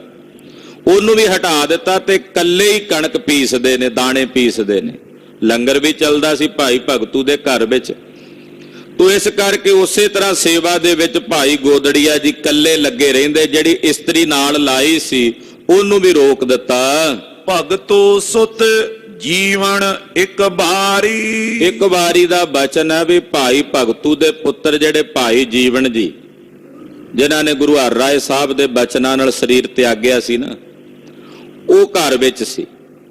ਭਾਈ ਜੀਵਨ ਜੀ ਕਿਸ ਰਾਹਕ ਕੋ ਝਿਰਕਤ ਭਾਰੀ। ਹੁਣ ਖੇਤੀ ਸੀ ਤੇ ਇੱਕ ਜ਼ਿਮੀਂਦਾਰ ਨੂੰ ਭਾਈ ਜੀਵਨ ਜੀ ਝਿੜਕ ਰਹੇ ਸੀ। ਕੰਮਕਾਰ ਦੇ ਵਿੱਚ ਕੋਈ ਕਮੀ ਪੇਸ਼ੀ ਹੋਣੀ ਹੈ, ਤੋ ਭਾਈ ਜੀਵਨ ਜੀ ਇੱਕ ਜ਼ਿਮੀਂਦਾਰ ਨੂੰ ਝਿੜਕਦੇ ਸਨ। ਗੋਦੜੀਆ ਕਰ ਕਿਰਪਾ ਨਿਵਾਰੈ। ਤੇ ਭਾਈ ਗੋਦੜੀਏ ਦੇ ਮਨ 'ਚ ਨਾ ਤਰਸ ਜਿਹਾ, ਰਹਿਮ ਬਿਰਤੀ। ਉਹ ਜ਼ਿਮੀਂਦਾਰ ਵੱਲ ਵੇਖਦੇ ਵੀ ਵਿਚਾਰਾ ਸਿਰ ਨੀਵਾਂ ਜਿਹਾ ਕਰ ਖਲੋਤਾ ਤੇ ਭਾਈ ਜੀਵਨ ਉਹਨੂੰ ਗੁੱਸੇ ਵਿੱਚ ਤਾੜ ਰਿਹਾ ਤੇ ਭਾਈ ਜੀਵਨ ਨੂੰ ਭਾਈ ਗੋਦੜੀਏ ਨੇ ਕਿਹਾ, ਭਾਈ ਬਾਬਾ ਜੀਵਨ ਜੀ, ਭਾਈ ਜੀਵਨ ਜੀ ਕਿਉਂ ਇਹਨੂੰ ਤਾੜ ਦਿਓ, ਬਸ ਕਰੋ। ਉਹ ਰੋਕਣ ਲੱਗ ਪਏ, ਜਿਵੇਂ ਸੁਭਾਵਕ ਕੋਲ ਬੈਠਿਆਂ ਤਰਸ ਜਿਹਾ ਆਇਆ ਮਨ ਵਿੱਚ ਉਸ ਜ਼ਿਮੀਂਦਾਰ ਦੇ ਉੱਤੇ, ਤੇ ਭਾਈ ਜੀਵਨ ਨੂੰ ਰੋਕਿਆ। ਕਿਉਂ ਨਾਹਕ ਇਸ ਕੋ ਬਹੁ ਮਾਰੇ। ਉਹਨੇ ਆਖਿਆ ਵੀ ਭਾਈ ਜੀਵਨ ਕਿਉਂ ਇਹਨੂੰ ਤੂੰ ਗੁੱਸੇ ਹੁੰਨਾ, ਕਿਉਂ ਤਾੜਨਾ? ਸੁਨ ਜੀਵਨ ਬੋਲਿਓ ਰਿਸ ਹੋਈ। ਭਾਈ ਜੀਵਨ ਬੜਾ ਗੁੱਸੇ ਵਿੱਚ ਸੀ। ਉਹ ਜ਼ਿਮੀਂਦਾਰ ਤੇ ਜਿਹੜਾ ਗੁੱਸਾ ਸੀ, ਭਾਈ ਗੋਦੜੀਆ ਜਦੋਂ ਵਿੱਚ ਬੋਲਿਆ ਉਹ ਗੋਦੜੀਏ ਤੇ ਕੱਢਣ ਲੱਗ ਪਿਆ। ਭਾਈ ਗੋਦੜੀਏ ਦੇ ਉੱਤੇ ਗੁੱਸਾ ਕਰਕੇ ਬੋਲਿਆ, ਰਾਜ ਸਾਜ ਕੀ ਸੁਧ ਕਿਆ ਤੋਈ। ਉਹ ਕਹਿੰਦੇ ਚੱਲੋ ਮਸਤਾਨਿਆ ਜਿਹਾ ਬੈਠਾ ਰਹਿ, ਤੈਨੂੰ ਕੀ ਪਤਾ ਰਾਜ ਸਾਜ ਦੀ ਕੀ ਸੁਧ ਹੁੰਦੀ ਆ, ਘਰਾਂ ਦੇ ਕੰਮਕਾਰ ਕਿਵੇਂ ਕਰੀਦੇ ਨੇ। ਉੱਠ ਕਰ ਡਾਡੀ ਲਾਤ ਪ੍ਰਹਾਰੀ। ਇੰਨਾ ਗੁੱਸੇ ਵਿੱਚ ਸੀ ਜੀਵਨ ਕੇ ਉੱਠ ਕੇ ਉਹਨੇ ਜ਼ੋਰ ਨਾਲ ਠੁੱਡਾ ਮਾਰਿਆ ਭਾਈ ਗੋਦੜੀਏ। ਉਹ ਬੈਠਾ ਪੀਸਣਾ ਪੀਸਦਾ ਸੀ, ਨਾਲ ਬਾਣੀ ਪੜਨ ਵਾਲਾ ਸਿੱਖ ਸੀ। ਜੀਵਨ ਗੁੱਸੇ ਵਿੱਚ ਆਇਆ, ਕਿਉਂਕਿ ਗੁੱਸਾ ਕ੍ਰੋਧ ਇਹੋ ਜਿਹੀ ਬੁਰੀ ਬਲਾ ਹੁੰਦੀ ਹੈ, ਜਦੋਂ ਸੁਰਤ ਵਿੱਚ ਆ ਜਾਵੇ ਤੇ ਸਾਰੀ ਸੁਧ ਬੁੱਧ ਭੁਲਾ ਦਿੰਦਾ। ਅੰਧ ਕਰੋ ਦ੍ਰਿਗਵੰਤਨ ਕੋ ਸੁਰਤਵੰਤਨ ਕੋ ਬਦਰੋ ਕਰ ਡਾਰੋ। ਕ੍ਰੋਧ ਕਹਿੰਦਾ ਅੰਧ ਕਰੋ ਦ੍ਰਿਗਵੰਤਨ ਕੋ ਸੁਰਤਵੰਤਨ ਕੋ ਬਦਰੋ ਕਰ ਡਾਰੋ। ਮੈਂ ਅੱਖਾਂ ਵਾਲਿਆਂ ਨੂੰ ਅੰਨਾ ਕਰ ਦਿੰਨਾ ਤੇ ਕੰਨਾਂ ਵਾਲਿਆਂ ਨੂੰ ਬੌਲਾ ਬਣਾ ਦਿੰਨਾ। ਭਾਈ ਜੀਵਨ ਜੀ ਉੱਠੇ ਤੇ ਉਹਨਾਂ ਨੇ ਜਾਰ ਭਾਈ ਗੋਦੜੀਏ ਨੂੰ ਜ਼ੋਰ ਨਾਲ ਇੱਕ ਲੱਤ ਮਾਰੀ, ਠੁੱਡਾ ਮਾਰਿਆ। ਕਿਉਂ ਨੈ ਪੀਸਨ ਕੀ ਕਰ ਕਾਰੀ। ਉਹ ਕਹਿੰਦਾ ਚਲੋ ਤੂੰ ਪੀਣਾ ਪੀ, ਲੰਘਦਾ ਲੰਘਦਾ ਜਾਂਦਾ ਠੁੱਡਾ ਜਾ ਮਾਰ, ਤੂੰ ਆਪਣਾ ਕੰਮ ਕਰ ਜਿਹੜਾ ਲੱਗਾ, ਆਪਣਾ ਪੀਸਣਾ ਪੀਸ। ਕਹਿ ਗੋਦੜੀਆ ਕਿਰਪਾ ਨਾ ਧਾਰੇ। ਭਾਈ ਗੋਦੜੀਆ ਜੀ ਅੱਗੋਂ ਬੋਲੇ, ਕਹਿੰਦੇ ਉਹ ਤੇਰੇ ਮਨ 'ਚ ਰਹਿਮ ਨਹੀਂ ਆਉਂਦਾ ਜੀਵਨ, ਤੇਰੇ ਮਨ 'ਚ ਤਰਸ ਨਹੀਂ, ਤੂੰ ਭਾਈ ਭਗਤੂ ਦਾ ਪੁੱਤਰ ਹੈ, ਤੇਰੇ ਮਨ 'ਚ ਕੋਈ ਤਰਸ ਦੀ ਬਿਰਤੀ ਨਹੀਂ ਹੈ। ਰਿਦੇ ਰਾਜ ਅਹੰਕਾਰ ਅਫਾਰੇ। ਤੂੰ ਰਾਜ ਦੇ ਹੰਕਾਰ ਦੇ ਵਿੱਚ ਆਫਰਿਆ ਫਿਰਦਾ। ਏਦਾਂ ਬੋਲੇ ਭਾਈ ਗੋਦੜੀਆ ਜੀ, ਤੂੰ ਰਾਜ ਭਾਗ ਦੇ ਹੰਕਾਰ ਦੇ ਵਿੱਚ ਆਫਰਿਆ ਫਿਰਦਾ। ਇਮ ਕਹਿ ਲਗਿਓ ਕਾਰ ਕੋ ਆਈ। ਬਸ ਇੰਨਾ ਕਿਹਾ ਤੂੰ ਚੱਕੀ ਪੀਣ ਲੱਗ ਪਏ। ਮੁੜ ਕੇ ਫਿਰ ਜਪਜੀ ਸਾਹਿਬ ਦਾ ਪਾਠ, ਏਕੋ ਅਹੰਕਾਰ ਸਤਿਨਾਮ, ਉਹਨਾਂ ਦੁਬਾਰਾ ਸ਼ੁਰੂ ਕਰ ਲਿਆ ਭਾਈ ਗੋਦੜੀਆ ਜੀ। ਉਹਨੂੰ ਇੰਨਾ ਹੀ ਕਿਹਾ, ਉਹ ਤੈਨੂੰ ਮਨ 'ਚ ਰਹਿਮ ਨਹੀਂ ਆਉਂਦਾ, ਤੂੰ ਰਾਜ ਭਾਗ ਦੇ ਹੰਕਾਰ ਦੇ ਵਿੱਚ ਆਫਰਿਆ ਫਿਰਦਾ। ਬਸ ਇੰਨਾ ਕਹਿ ਕੇ ਗੋਦੜੀਆ ਜੀ ਚੁੱਪ ਕਰ ਗਏ ਤੇ ਚੱਕੀ ਪੀਸਣ ਲੱਗ ਪਏ, ਨਾਲ ਬਾਣੀ ਪੜਨ ਲੱਗ ਪਏ। ਅਪਰਿਓ ਜੀਵਨ ਬਹੁ ਦੁੱਖ ਪਾਈ। ਬਸ ਕਹਿਣ ਦੀ ਦੇਰੀ ਸੀ, ਢਿੱਡ ਆਫਰ ਕੇ ਭੜੋਲਾ ਹੋ ਗਿਆ ਭਾਈ ਜੀਵਨ ਦਾ। ਇੱਕਦਮ ਪੇਟ 'ਚ ਅਫਾਰਾ ਹੋ ਗਿਆ। ਜਬ ਉਪਚਾਰ ਕਰਨ ਕੋ ਆਏ। ਹੁਣ ਵੈਦ ਬੂਦ ਸੱਦੇ, ਹਕੀਮ ਸੱਦੇ, ਸਾਰੇ ਬੁਲਾਏ, ਵੀ ਅਫਾਰਾ ਹੋ ਗਿਆ। ਸਰਾਪ ਦਾਸ ਦੀ ਨਸਬਤ ਲਾਏ। ਪਤਾ ਲੱਗਾ ਵੀ ਇਹ ਤਾਂ ਭਾਈ ਗੋਦੜੀਏ ਨੇ ਬਚਨ ਕੀਤਾ, ਉਹਦੇ ਨਾਲ ਅਫਾਰਾ ਹੋਇਆ, ਉਹਦੇ ਸਰਾਪ ਲੱਗੇ ਨੇ। ਹਮ ਤੇ ਪੀ ਵਦ ਸੇਵਕ ਹੋਇਓ। ਕਹਿੰਦੇ ਵੀ ਇਹ ਤਾਂ ਉਲਟਾ ਕੰਮ ਹੋ ਗਿਆ, ਵੀ ਸਾਡੇ ਘਰ ਦੀ ਸੇਵਾ ਕਰਕੇ ਸਾਡਾ ਸੇਵਕ ਸਾਡੇ ਤੋਂ ਵੱਧ ਕਲਾ ਵਾਲਾ ਹੋ ਗਿਆ। ਸਾਡੇ ਘਰ ਦੀ ਸੇਵਾ ਕਰਕੇ ਸਾਡਾ ਸੇਵਕ ਸਾਡੇ ਤੋਂ ਵੱਧ ਕਲਾ ਵਾਲਾ ਹੋ ਗਿਆ। ਜਿਸ ਕੇ ਬਾਕਨ ਤੇ ਸੁਖ ਖੋਇਓ। ਕਹਿੰਦੇ ਜਿਹਦੇ ਬਚਨ ਸੱਚ ਹੋਣ ਲੱਗ ਪਏ ਨੇ, ਜਿਹੜਾ ਸਾਰਾ ਦਿਨ ਇੱਕੀ ਪਾਠ ਜਪਜੀ ਸਾਹਿਬ ਦੇ ਕਰਦਾ, ਰਸਨਾ ਤੇ ਤਾਂ ਕਲਾ ਵਰਤਣੀ ਸੀ ਨਾ, ਜੋ ਬੋਲਣਾ ਉਹ ਸੱਚ ਹੋਣਾ ਹੀ ਸੀ। ਕਹਿੰਦੇ ਜਿਸ ਦੇ ਬਚਨਾਂ ਵਿੱਚ ਸੱਤਿਆ ਆ ਗਈ ਆ, ਔਰ ਉਹਦੇ ਬਚਨਾਂ ਨਾਲ ਮੈਨੂੰ ਇਹ ਦੁੱਖ ਹੋਇਆ। ਬਿਨੈ ਬਖਾਨਤ ਗੌਰਾ ਲਿਆਇਓ। ਹੁਣ ਵੱਡਾ ਭਰਾ ਗੌਰਾ ਸੀ, ਉਹ ਭਾਈ ਗੋਦੜੀਏ ਕੋਲ ਗਿਆ, ਜਾ ਕੇ ਬੇਨਤੀ ਕੀਤੀ, ਭਾਈ ਸਾਹਿਬ ਜੀ ਆਓ, ਜੀਵਨ ਵੀ ਭਾਈ ਭਗਤੂ ਦਾ ਪੁੱਤਰ ਹੈ, ਤੁਸੀਂ ਗੁਰੂ ਘਰ ਦੇ ਸੇਵਕ ਹੋਏ, ਸਾਡੇ ਭਾਈ ਭਗਤੂ ਦੇ ਘਰ ਦੇ, ਤੇ ਤਰਸ ਕਰੋ। ਜੀਵਨ ਕੇ ਜਬ ਹਾਥ ਛੁਹਾਇਓ। ਤੇ ਭਾਈ ਗੋਦੜੀਆ ਜੀ ਗਏ ਤੇ ਜਾ ਕੇ ਨਾ ਜੀਵਨ ਦੇ ਪੇਟ ਤੇ ਏਦਾਂ ਹੱਥ ਫੇਰਿਆ। ਬਸ ਏਦਾਂ ਹੱਥ ਜਦੋਂ ਫੇਰਿਆ, ਸਪਰਸ਼ ਕੀਤਾ, ਗਇਓ ਅਫਾਰਾ ਸੁਖ ਕੋ ਪਾਏ। ਇੱਕਦਮ ਉਹਦਾ ਅਫਾਰਾ ਚਲਾ ਗਿਆ, ਤੋ ਸੁਹੀ ਹੋ ਗਿਆ ਇੱਕਦਮ। ਨਹੀਂ ਤਾਂ ਵੈਦਾਂ ਹਕੀਮਾਂ ਦੀਆਂ ਦਵਾਈਆਂ ਨਾਲ ਨਹੀਂ ਫਰਕ ਪਿਆ। ਮਿਲ ਸਗਰੇ ਤਿਸ ਕੇ ਪ੍ਰਤ ਗਾਏ। ਸਾਰਿਆਂ ਨੇ ਇਹਦੀ ਸੋਭਾ ਕੀਤੀ। ਹਮਰੀ ਸੇਵਾ ਕਰ ਤੈ ਪਾਈ। ਕਹਿਣ ਲੱਗੇ ਭਾਈ ਗੋਰਾ ਜੀ, ਭਾਈ ਜੀਵਨ ਜੀ, ਭਾਈ ਗੋਦੜੀਆ ਜੀ, ਤੁਸੀਂ ਸਾਡੇ ਘਰ ਦੀ ਸੇਵਾ ਕਰਕੇ ਕਲਾ ਪ੍ਰਾਪਤ ਕੀਤੀ ਹੈ। ਵਧਿਓ ਅਧਿਕ ਪੁੰਨ ਭਾ ਦੁਖਦਾਈ। ਔਰ ਤੁਸੀਂ ਸਾਡੇ ਤੋਂ ਵੀ ਵੱਧ ਉੱਚੀ ਪਦਵੀ ਤੇ ਪਹੁੰਚ ਗਏ ਹੋ। ਹੁਣ ਅਸੀਂ ਤੁਹਾਨੂੰ ਆਪਣੇ ਘਰ ਸੇਵਾ ਤੇ ਨਹੀਂ ਲਾ ਸਕਦੇ, ਕਿਉਂਕਿ ਜਿਹੜਾ ਇੱਥੇ ਸਾਡੇ ਘਰ ਦੀ ਸੇਵਾ ਕਰਕੇ ਸਾਡੇ ਤੋਂ ਛੋਟਾ ਹੋਵੇਗਾ ਉਹੀ ਸੇਵਾ ਕਰੇਗਾ ਨਾ। ਤੁਸੀਂ ਤਾਂ ਸਾਡੇ ਤੋਂ ਵੱਡੇ ਹੋ ਗਏ ਹੋ, ਤੁਹਾਨੂੰ ਅਸੀਂ ਹੁਣ ਆਪਣੇ ਘਰ ਵਿੱਚ ਏਦਾਂ ਸੇਵਾ ਵਿੱਚ ਨਹੀਂ ਲਾ ਸਕਦੇ। ਜੈ ਇੱਛਾ ਵਿਚਰੋ ਤੈ ਆਪ। ਭਾਈ ਸਾਹਿਬ ਤੁਸੀਂ ਸੁਤੰਤਰ ਹੋ, ਜਿੱਥੇ ਤੁਹਾਡੀ ਇੱਛਾ ਹੋਵੇ ਆਪਣੀ ਮਰਜ਼ੀ ਨਾਲ ਵਿਚਰੋ, ਇੱਥੇ ਰਹਿਣਾ, ਤੁਹਾਨੂੰ ਕੰਮ ਨਹੀਂ ਲਾਉਣਾ ਅਸੀਂ ਕਿਸੇ ਨੇ। ਇਹ ਨਹੀਂ ਕਹਿਣਾ ਵੀ ਆਹ ਕਰੋ ਉਹ ਕਰੋ, ਤੁਸੀਂ ਵੱਡੇ ਹੋ ਗਏ ਹੁਣ, ਤੁਹਾਡੀ ਜਿੱਥੇ ਇੱਛਾ ਤੁਸੀਂ ਆਪਣੀ ਮਰਜ਼ੀ ਨਾਲ ਵਿਚਰੋ। ਸ਼ਕਤ ਨਾ ਰਾਖਨ ਕੀ ਕਹੇ ਸਰਾਪ। ਕਹਿੰਦੇ ਸਾਡੇ ਕੋਲ ਨਹੀਂ ਤਾਕਤ ਵੀ ਅਸੀਂ ਤੁਹਾਨੂੰ ਆਪਣੇ ਘਰ ਰੱਖ ਸਕੀਏ। ਤੁਸੀਂ ਅੱਜ ਇਹ ਬਚਨ ਕੀਤਾ, ਕੱਲ ਨੂੰ ਕੋਈ ਹੋਰ ਹੋ ਗਿਆ, ਅਸੀਂ ਕਿੱਥੇ ਆਪਣਾ ਆਪ ਲੁਕਾਵਾਂਗੇ। ਅਸੀਂ ਤੁਹਾਡੇ ਬਚਨਾਂ ਦਾ ਪ੍ਰਤਾਪ ਨਹੀਂ ਝੱਲ ਸਕਦੇ ਭਾਈ ਗੋਦੜੀਆ ਜੀ। ਸੁਨ ਸਵੈ ਇੱਛਾਈ ਗਮਨ ਕਰੰਤਾ। ਇਹ ਸੁਣ ਕੇ ਭਾਈ ਗੋਦੜੀਆ ਜੀ ਕਹਿੰਦੇ 7 ਬਚਨ ਸਵੈ ਇੱਛਾ ਨਾਲ ਵਿਚਰਨ ਲੱਗ ਪਏ ਇਸੇ ਮਾਲਵੇ ਦੇ ਇਲਾਕੇ ਵਿੱਚ। ਹਿਤ ਸੇਵਾ ਜੋ ਕਿਤ ਉਚਰੰਤਾ। ਤੇ ਕਾਮੇ ਦਾ ਕੰਮ ਕਰਦੇ ਸੀ, ਨਗਰਾਂ ਵਿੱਚ ਫਿਰਦੇ, ਜਦੋਂ ਕਿਸੇ ਜ਼ਿਮੀਂਦਾਰ ਨੇ ਜਾਂ ਕਿਸੇ ਰਾਖ ਨੇ ਕਹਿ ਦੇਣਾ ਕੋਈ ਕੰਮ, ਭੋਜਨ ਖਾਏ ਕਰਤ ਰਹਿ ਕਾਰਾ। ਉਹ ਜ਼ਿਮੀਂਦਾਰ ਕੋਲ ਜਾ ਕੇ ਪਿੰਡਾਂ ਵਿੱਚ ਫਿਰਦੇ, ਕੋਈ ਜ਼ਿਮੀਂਦਾਰ ਨੇ ਕਹਿਣਾ ਵੀ ਸਾਡਾ ਕੰਮ ਕਰਨਾ, ਇਹਨਾਂ 2 ਪ੍ਰਸ਼ਾਦੇ ਉਹਦੇ ਕੋਲ ਛਕਣੇ ਤੇ ਕੰਮ ਤੇ ਲੱਗ ਜਾਣਾ। ਪੈਸਾ ਨਹੀਂ ਸਨ ਮੰਗਦੇ, ਤੇ ਜੋ ਕਿਸੇ ਨੇ ਦੇ ਦੇਣਾ ਉਹ ਲੈ ਵੀ ਲੈਣਾ, ਨਹੀਂ ਤਾਂ 2 ਪ੍ਰਸ਼ਾਦੇ ਛਕਣੇ ਤੇ ਜਿਹੜਾ ਕੰਮ ਕਿਸੇ ਜ਼ਿਮੀਂਦਾਰ ਨੇ ਕਹਿਣਾ ਉਹ ਕਰ ਦੇਣਾ। ਸਤਨਾਮ ਨਿਸ ਦਿਨ ਉਰ ਧਾਰਾ। ਔਰ ਨਿਸ ਦਿਨ ਰਾਤ ਦਿਨ ਸੱਚੇ ਨਾਮ ਦਾ ਜਾਪ ਜਪਦੇ ਨੇ, 21 ਪਾਠ ਜਪਜੀ ਸਾਹਿਬ ਦੇ ਕਰਦੇ ਨੇ। ਅਪਰ ਜਹਾਂ ਕੈ ਬਾਕੇ ਉਚਾਰਾ। ਹੋਰ ਵੀ ਜਿੱਥੇ ਕਿਤੇ ਕੋਈ ਬਚਨ ਇਹਨਾਂ ਨੇ ਆਪਣੀ ਰਸਨਾ ਤੋਂ ਉਚਾਰਿਆ, ਤਾਤ ਕਾਲ ਸਫਲਿਓ ਬਹੁ ਬਾਰਾ। ਕਹਿੰਦੇ ਤਾਤ ਕਾਲ ਕਈ ਵਾਰ ਇਹਨਾਂ ਦੇ ਬਚਨ ਸਫਲ ਹੋਏ। ਭਾਈ ਗੋਦੜੀਆ ਜੀ ਦੇ ਕਈ ਵਾਰ ਇਹਨਾਂ ਦੇ ਕੀਤੇ ਬਚਨ ਸਫਲ ਹੋਏ, ਮਾਲਵੇ ਦੇ ਇਲਾਕੇ 'ਚ ਪ੍ਰਸਿੱਧ ਨੇ। ਨਿਜ ਘਰ ਬਸਿਓ ਪ੍ਰਥਮ ਹੀ ਵਿਆਹ। ਭਾਈ ਗੋਦੜੀਆ ਜੀ ਵਿਆਹੇ ਵਰੇ ਸਨ, ਸ਼ਾਦੀशुदा ਸਨ।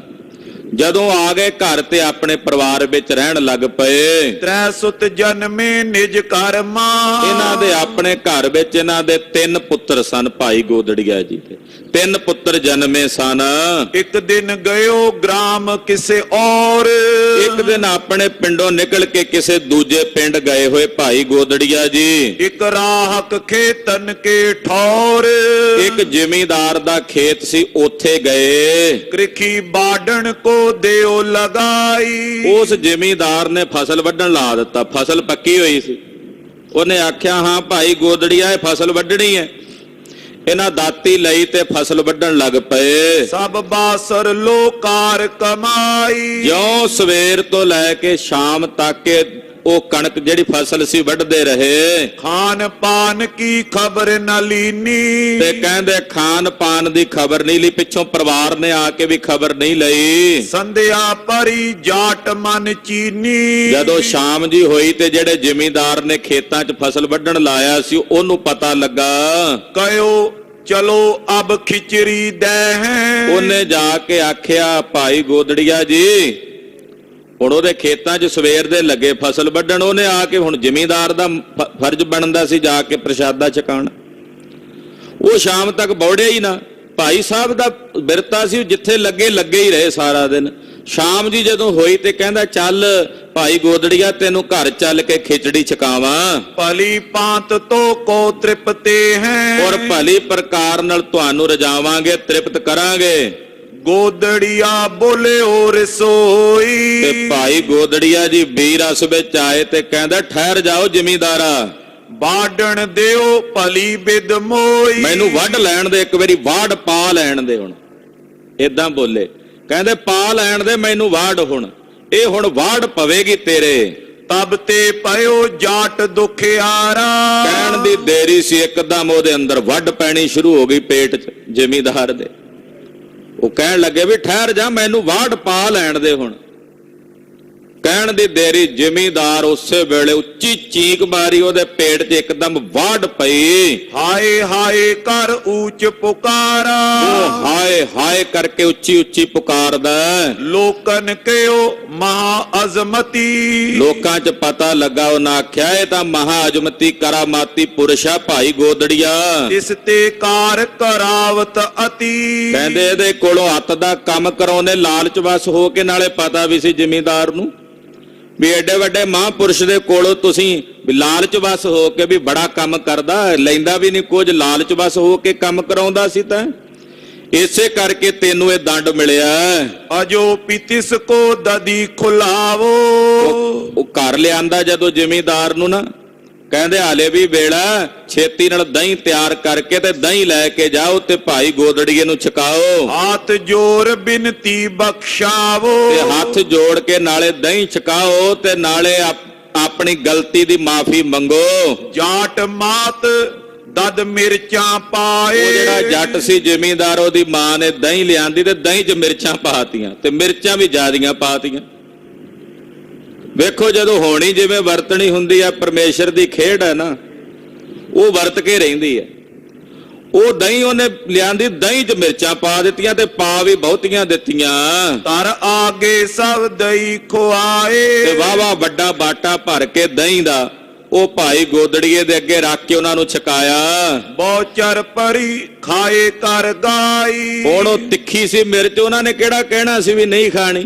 ਅੱਗੇ ਰੱਖੀ ਤੇ ਭਾਈ ਗੋਦੜੀਆ ਜੀ ਨੇ ਉਹ ਸਾਰੀ ਦਹੀਂ ਛਕ ਲਈ। ਸਰਪ ਖਾਏ ਤਤ ਛਿਨ ਤੁਜ ਮਾਈ, ਤੇ ਖਾ ਕੇ ਜਦੋਂ ਜ਼ੁਬਾਨ ਨੂੰ ਥੋੜੀ ਜਿਹੀ ਮਿਰਚ ਜੀ ਲੱਗੀ ਨਾ, ਭਾਈ ਗੋਦੜੀਆ ਜੀ ਕਹਿੰਦੇ ਉਹ ਮਾਈ ਤੈਨੂੰ ਸੱਪ ਵੱਡੇ, ਇੰਨੀ ਮਿਰਚ ਪਾਤੀ ਵਿੱਚ, ਉਹ ਤੈਨੂੰ ਸੱਪ ਖਾ ਜਾਏ, ਉਹ ਤੈਨੂੰ ਸੱਪ ਡੰਗ ਜਾਏ। ਜਿਵੇਂ ਸੁਭਾਵਕ ਬੋਲਦੇ ਆ ਨਾ, ਏਦਾਂ ਸੁਭਾਵਕ ਹੀ, ਓਏ ਮਾਈ ਤੈਨੂੰ ਸੱਪ ਵੱਢ ਜੇ ਖਾ ਜੇ, ਇੰਨੀ ਮਿਰਚ ਪਾਤੀ ਆ ਵਿੱਚ। ਏਦਾਂ ਜਦੋਂ ਬਚਨ ਕੀਤਾ, ਰਾਤ ਵਿਖੇ ਦੋਨੋਂ ਮਰ ਗਏ। ਉਧਰ ਪੁੱਤਰ ਪਿਆ ਹੋਇਆ ਸੀ ਮੰਜੇ ਤੇ ਵਾੜ ਪਈ ਹੋਈ, ਉਹ ਤਾਂ ਕੀ ਬਖਸ਼ੀਣਾ ਸੀ, ਮਾਈ ਨੂੰ ਵੀ ਰਾਤ ਨੂੰ ਸੱਪ ਵੱਢਿਆ ਤੇ ਚਾਲੇ ਪਾ ਗਈ। ਜਿਹੜਾ ਲੜਕਾ ਸੀ ਉਹ ਮੰਜੇ ਤੇ ਪਿਆ ਵਾੜ ਦੇ ਨਾਲ, ਉਹ ਵੀ ਚਾਲੇ ਪਾ ਗਿਆ। ਮਹਾਂਪੁਰਸ਼ਾਂ ਦੇ ਬਚਨ, ਇਹ ਕੋਈ ਸਰਾਪ ਵੀ ਨਹੀਂ ਕਹਿ ਸਕਦੇ, ਜਾਂ ਇਦਾਂ ਕਹਿ ਸਕਦੇ ਆ ਵੀ ਹੋਣੀ ਹੈ ਜਿਹੜੀ ਭਾਈ ਗੋਦੜੀਏ ਦੀ ਰਸਨਾ ਰਾਹੀਂ ਵਰਤੀ ਹੈ। ਤੇ ਫਲ ਉਹਨੂੰ ਆਪਣੀ ਕਰਤੂਤ ਦਾ ਮਿਲਿਆ, ਜਿਹਨੇ ਲਾਲਚ ਵਸ ਹੋ ਕੇ ਵੀ ਚਲੋ ਬਥੇਰੀ ਫਸਲ ਵੱਢਦਾ, ਪਤਾ ਵੀ ਸੀ ਵੀ ਮਹਾਂਪੁਰਸ਼ ਹੈ। ਫਿਰ ਪ੍ਰਸ਼ਾਦਾ ਤੱਕ ਨਹੀਂ ਪੁੱਛਣ ਆਇਆ, ਸਾਰਾ ਦਿਨ ਭੁੱਖੀਆਂ ਅੰਦਾਂ ਦੇ ਨਾਲ ਸਾਰਾ ਦਿਨ ਫਸਲ ਵੱਢਣੀ ਕੋਈ ਸੌਖੀ ਬਾਤ ਹੈ। ਸ਼ਾਮ ਤੱਕ ਬੌੜਿਆ ਨਹੀਂ, ਸ਼ਾਮ ਨੂੰ ਆ ਕੇ ਕਹਿੰਦਾ ਚੱਲ ਤੈਨੂੰ ਖਿਚੜੀ ਖਵਾਨਾ ਘਰ ਜਾ ਕੇ, ਜਾਂ ਤੇ ਲੈ ਕੇ ਆ ਜਾਂਦਾ, ਉੱਥੇ ਵੀ ਸਵੇਰ ਦੀ ਨਹੀਂ ਲਿਆਇਆ, ਘਰ ਜਾ ਕੇ ਖਵਾਨਾ। ਉਹ ਕਹਿੰਦੇ ਠਹਿਰ ਜਾ, ਹੁਣ ਤਾਂ ਵਾੜ ਪਾ ਹੀ ਲੈਣ ਦੇ ਮੈਨੂੰ। ਉਹ ਆਪਣੀ ਕਰਤੂਤ ਦਾ ਫਲ ਜਿਹੜਾ ਬੀਜ ਬੀਜਿਆ ਸੀ, ਦੋਨਾਂ ਨੂੰ ਪ੍ਰਾਪਤ ਹੋ ਗਿਆ। ਪ੍ਰਾਤ ਉਠਿਓ ਕਿਤੋਂ ਗਮ ਨਏ, ਕਹਿੰਦੇ ਅਗਲੇ ਦਿਨ ਭਾਈ ਗੋਦੜੀਆ ਜੀ ਉਹਨਾਂ ਦੇ ਘਰੋਂ ਉੱਠੇ ਤੇ ਕਿਤੇ ਹੋਰ ਚਲੇ ਗਏ। ਕੇਤਕ ਦਿਓਸਨ ਫਿਰ ਬਹੁਤ ਥਾਏ, ਏਦਾਂ ਕਈ ਦਿਨਾਂ ਦੇ ਵਿੱਚ ਪਿੰਡਾਂ ਨਗਰਾਂ 'ਚ ਬਹੁਤ ਥਾਵਾਂ ਤੇ ਫਿਰ ਕੇ ਘਰ ਪਹੁੰਚਿਓ ਪੁਨ ਸਹਿਜ ਸੁਭਾਏ, ਤੇ ਸੁੱਤੇ ਸਿੱਧ ਆਪਣੇ ਘਰ ਆਏ ਵਾਪਸ, ਜਿੱਥੇ ਇਹਨਾਂ ਦਾ ਨਗਰ ਸੀ। ਜੋ ਕਹਿ ਦੇਤ ਸੋ ਕਾਰ ਕਮਾਵੇ, ਤੇ ਜਿਹੜਾ ਕੋਈ ਰਾਹ ਚ ਆਉਂਦਿਆਂ ਕੰਮ ਕਹਿ ਦੇਣਾ, ਕਿਸੇ ਨੇ ਇਹਨਾਂ ਨੂੰ ਉਹੀ ਕੰਮ 'ਚ ਲੱਗ ਜਾਣਾ। ਕਿਸੇ ਨੇ ਕਹਿ ਦੇਣਾ ਵੀ ਆਹ ਕੰਮ ਕਰਨਾ, ਕਿਸੇ ਕਹਿਣਾ ਪੱਠੇ ਵੱਢਣੇ ਆ, ਕਿਸੇ ਕਹਿਣਾ ਪਸ਼ੂ ਲੈ ਕੇ ਆਉਣੇ ਆ। ਜਿਹੜਾ ਕਿਸੇ ਨੇ ਕੰਮ ਕਹਿਣਾ ਭਾਈ ਗੋਦੜੀਆ ਜੀ ਨੇ ਕਰ ਦੇਣਾ। ਜਪਜੀ ਪੜੇ ਗੁਰੂ ਗੁਰ ਧਿਆਵੇ, ਨਾਲ ਜਪਜੀ ਸਾਹਿਬ ਦੀ ਬਾਣੀ ਪੜ੍ਹੀ ਜਾਂਦੇ ਨੇ, ਗੁਰੂ ਗੁਰੂ ਧਿਆਉਂਦੇ ਭਾਈ ਗੋਦੜੀਆ ਜੀ, ਮਸਤ ਅਵਸਥਾ ਵਿੱਚ ਰਹਿੰਦੇ ਨੇ। ਇੱਕ ਦਿਨ ਖੇਤ ਵਿਖੇ ਚੱਲ ਆਇਓ, ਇੱਕ ਦਿਨ ਆਪਣੇ ਨਗਰ ਦੇ ਵਿੱਚ ਜਿਹੜਾ ਇਹਨਾਂ ਦਾ ਆਪਣਾ ਖੇਤ ਸੀ, ਉਹਦੇ 'ਚ ਚੱਲ ਕੇ ਆਏ। ਸਰਸੋਂ ਹੁਤੀ ਉਖਾਰਨ ਲਾਇਓ, ਤੇ ਖੇਤ ਵਿੱਚ ਕੋਈ ਜ਼ਿਮੀਂਦਾਰ ਦਾ ਖੇਤ ਹੋਣਾ ਪਿੰਡ 'ਚ, ਤੇ ਆਪਣੀ ਪਿੰਡ ਦੇ ਵਿੱਚ ਉਹਨੇ ਸਰੋਂ ਪੁੱਟਣ ਲਾ ਦਿੱਤਾ। ਮਿਲਿਓ ਸਾਧ ਬੂਝਿਓ ਕਿਆ ਕਰੇ, ਇੱਕ ਸਾਧ ਆਇਆ ਤੇ ਉਹਨੇ ਸੁਭਾਵਕ ਹੀ ਪੁੱਛ ਲਿਆ, ਹਾਂ ਬਈ ਕੀ ਕਰਦਾ? ਭਾਵੇਂ ਦਿਸਦਾ ਵੀ ਹੋਵੇ ਨਾ, ਵੀ ਆਦਤ ਹੁੰਦੀ ਹੈ ਵੀ ਉਹ ਕੀ ਕੰਮ ਕਰ ਰਿਹਾ, ਵੇਖ ਵੀ ਰਿਹਾ, ਫਿਰ ਵੀ ਪੁੱਛ ਲੈਣੇ, ਹਾਂ ਬਈ ਕੀ ਕਰਦਾ? ਉਹ ਸਾਧ ਨੇ ਵੀ ਪੁੱਛ ਲਿਆ ਭਾਈ ਗੋਦੜੀਏ ਨੂੰ, ਕਹਿੰਦੇ ਹਾਂ ਬਈ ਕੀ ਕਰਦਾ? ਕਿਸ ਪਰਚੇ ਮੈਂ ਚਿਤ ਕੋ ਤਰੇ, ਕਿਹੜੇ ਪਰਚੇ 'ਚ ਚਿੱਤ ਲਾਇਆ ਹੋਇਆ ਆਪਣਾ? ਬੋਲਿਓ ਜਰਾ ਉਖਾਰੋਂ ਆਛੇ। ਬੋਲਿਆ ਕਹਿੰਦੇ ਆਪਣੀਆਂ ਜੜ੍ਹਾਂ ਪੁੱਟਣਾ ਚੰਗੀ ਤਰ੍ਹਾਂ ਵੀ ਉੱਗਣ ਨਾ। ਭਾਈ ਗੋਦੜੀਆ ਜੀ ਕਹਿੰਦੇ ਮੈਂ ਆਪਣੀਆਂ ਜੜ੍ਹਾਂ ਪੁੱਟਦਾ ਵੀ ਉੱਗਣ ਨਾ, ਚੰਗੀ ਤਰ੍ਹਾਂ ਘਰੜ ਕੇ ਪੁੱਟ ਰਿਹਾ। ਪੁਨ ਲਗਬੇ ਕੋ ਨਾਇਨ ਬਾਛੇ। ਮੈਂ ਨਹੀਂ ਚਾਹੁੰਦਾ ਇਹ ਜੜ੍ਹਾਂ ਮੁੜ ਕੇ ਲੱਗਣ। ਇਹ ਸੀ ਤਿਆਗੀ ਜੀਵਨ ਵੀ ਮੈਂ ਨਹੀਂ ਚਾਹੁੰਦਾ ਮੇਰੀ ਥਾਂ ਤੇ ਕੱਲ ਨੂੰ ਕੋਈ ਗੱਦੀ ਚੱਲੇ ਤੇ ਪਰੰਪਰਾ ਚੱਲੇ ਤੇ ਮੇਰੀ ਵੀ ਪੂਜਾ ਹੋਵੇ ਤੇ ਅੱਗੇ ਗੱਦੀ ਵਾਲੇ ਲਾ ਕੇ ਮੇਰੇ ਪੁੱਤਰ ਪੋਤਰੇ ਗੱਦੀਆਂ ਲਾਣ ਤੇ ਉਹ ਵੀ ਬੈਠਣ। ਕਹਿੰਦੇ ਛੁਪੇ ਰਹਿਣ ਦੀ ਚਾਹ ਤੇ ਛੁਪ ਟੁਰ ਜਾਣ ਦੀ ਇਹ ਖੇਡ ਸੀ ਜਿਹੜੀ ਭਾਈ ਵੀਰ ਸਿੰਘ ਜੀ ਨੇ ਕਹੀ ਹੈ। ਕਹਿੰਦੇ ਮੈਂ ਜੜਾ ਪਿਆ ਪੁੱਟਦਾ ਵੀ ਕਿਤੇ ਮੁੜ ਕੇ ਨਾ ਲੱਗਣ। ਉੱਤਰ ਦਿਓ ਸਾਧ ਕੋ ਜਬੇ। ਜਦੋਂ ਇਹ ਜਵਾਬ ਉਸ ਸਾਧ ਨੂੰ ਦਿੱਤਾ, ਗਮਨ ਜਥੋ ਚਿਤ ਕੀਨਸ ਤਬੇ। ਔਰ ਜਥੋ ਛੇਤੋ ਸਾਧ ਉੱਥੋਂ ਚਲਾ ਗਿਆ। ਤ੍ਰੈ ਨੰਦਨ ਪੂਰਬ ਜਨਮਏ। ਕਹਿੰਦੇ ਇਹਨਾਂ ਦੇ ਘਰ ਵਿੱਚ 3 ਪੁੱਤਰ ਜਨਮੇ ਸਨ। ਪਾਏ ਬਚਨ ਤਵ ਸਭ ਮਰ ਗਏ। ਉਹ ਕਹਿੰਦੇ ਤਿੰਨਾਂ ਦਾ ਹੀ ਉਸ ਵੇਲੇ ਉਹਨਾਂ ਦੀ ਮੌਤ ਹੋ ਗਈ। ਹਰਖ ਨ ਸ਼ੋਕ ਲੇਸ਼ ਜਿਸ ਮਨ ਮੈਂ। ਉਹਨਾਂ ਦੇ ਮਰਨ ਤੋਂ ਬਾਅਦ ਵੀ ਇਹਦੇ ਮਨ 'ਚ ਨਾ ਸ਼ੋਕ ਹੈ ਤੇ ਨਾ ਹਰਖ ਹੈ। ਏਦਾਂ ਦੀ ਖੇਡ ਵਿੱਚ ਭਾਈ ਗੋਦੜੀਆ ਜੀ ਰਹਿੰਦੇ ਹਨ। ਹੇਮ ਧੂਲ ਇੱਕ ਸਮ ਕਰ ਬਨ ਮੈਂ। ਸੋਨਾ ਤੇ ਧੂੜ ਦੋਵੇਂ ਇੱਕ ਸਮਾਨ ਰੱਖਦੇ ਨੇ ਬਿਰਤੀ ਉਹਨਾਂ ਵਿੱਚ। ਗੁਰ ਆਗਵਨ ਸੁਨਿਓ ਹਰ ਖਾਇਓ। ਇਹੋ ਜੇ ਮਹਾਂਪੁਰਸ਼ ਭਾਈ ਗੋਦੜੀਆ ਜੀ ਨੂੰ ਜਦੋਂ ਮਾਲ ਵਿੱਚ ਪਤਾ ਲੱਗਾ ਕਿ ਕਲਗੀਧਰ ਜੀ ਆਏ ਨੇ ਦਮਦਮਾ ਸਾਹਿਬ, ਉੱਥੇ ਫਿਰਦੇ ਸੀ, ਪਤਾ ਲੱਗਾ ਮੇਰੇ ਮੁਰਸ਼ਿਦ ਆਏ ਨੇ, ਚਾਅ ਚੜ ਗਿਆ ਕਿ ਮੈਂ ਜਾ ਕੇ ਸਾਹਿਬ ਦੇ ਦਰਸ਼ਨ ਕਰਾਂ। ਪਹਿਲਾਂ ਉਹਦੇ ਬਾਰੇ ਜਾਣਕਾਰੀ ਦਿੱਤੀ ਵੀ ਕਿੱਡਾ ਉੱਚ ਅਵਸਥਾ ਦਾ ਮਾਲਕ ਸੀ, ਪਰ ਗੁਰੂ ਸਾਹਿਬ ਦੇ ਦਰਸ਼ਨਾਂ ਦਾ ਚਾਅ ਚੜ ਗਿਆ ਵੀ ਸਤਿਗੁਰਾਂ ਦੇ ਜਾ ਕੇ ਦਰਸ਼ਨ ਕਰਾਂ, ਕਲਗੀਧਰ ਜੀ ਆਏ ਨੇ। ਸਹਿਜ ਸੁਭਾਇਕ ਵਿਚਰਤੇ ਆਇਓ। ਏਦਾਂ ਵਿਚਰਦੇ ਚੱਲ ਕੇ ਆਏ। ਦਰਸ਼ਨ ਕਰਤ ਬਿਲੰਦ ਆਨੰਦਿਓ। ਆ ਕੇ ਦਰਸ਼ਨ ਕੀਤੇ ਸਤਿਗੁਰਾਂ ਦੇ ਤੇ ਬੜਾ ਆਨੰਦ ਵਰਤਿਆ ਭਾਈ ਗੋਦੜੀਆ ਜੀ ਦੇ ਅੰਦਰ। ਪਦ ਅਰਬਿੰਦ ਪੁਨੇ ਪੁਨ ਬੰਦਿਓ। ਬਾਰ-ਬਾਰ ਬਾਜਾਂ ਵਾਲੇ ਸੁਆਮੀ ਦੇ ਚਰਨਾਂ ਤੇ ਬੰਦਨਾ ਕਰਦੇ ਭਾਈ ਗੋਦੜੀਆ ਜੀ। ਸਤਿਗੁਰ ਪੂਜਨ ਕਰਿਓ ਬਿਰਤੰਤ। ਮਹਾਰਾਜ ਜੀ ਪੁੱਛਦੇ ਹਨ, ਲੋਕਨ ਕਹਿਓ ਵੱਡੋ ਇਹ ਸੰਤ। ਲੋਕਾਂ ਨੇ ਭਾਈ ਗੋਦੜੀਏ ਬਾਰੇ ਦੱਸਿਆ, ਮਹਾਰਾਜ ਇਹ ਵੱਡਾ ਸੰਤ ਹੈ। ਸਕਲ ਪ੍ਰਸੰਗ ਪ੍ਰਭੂ ਕੇ ਸੰਗ। ਏਦਾਂ ਇਹ ਸਾਰਾ ਪ੍ਰਸੰਗ ਗੁਰੂ ਸਾਹਿਬ ਜੀ ਨੂੰ ਦੱਸਿਆ ਸਿੱਖਾਂ ਨੇ। ਕਰਿਓ ਬਤਾਵਨ ਜਿਮ ਚਿਤ ਰੰਗ। ਜਿਹੋ ਜਿਹਾ ਇਹਨਾਂ ਦੇ ਮਨ ਦਾ ਰੰਗ ਸੀ ਉਹ ਸਤਿਗੁਰੂ ਜੀ ਨੂੰ ਦੱਸਿਆ। ਰਹਿਤ ਪਇਓ ਸਿੰਘਨ ਦਲ ਮਾਈ। ਭਾਈ ਗੋਦੜੀਆ ਜੀ ਸਿੰਘਾਂ ਦੇ ਦਲ ਚ ਰਹੇ, ਖੰਡੇ ਦੀ ਪੌਲ ਛੱਕ ਕੇ ਭਾਈ ਗੋਦੜੀਆ ਸਿੰਘ ਹੋ ਗਏ।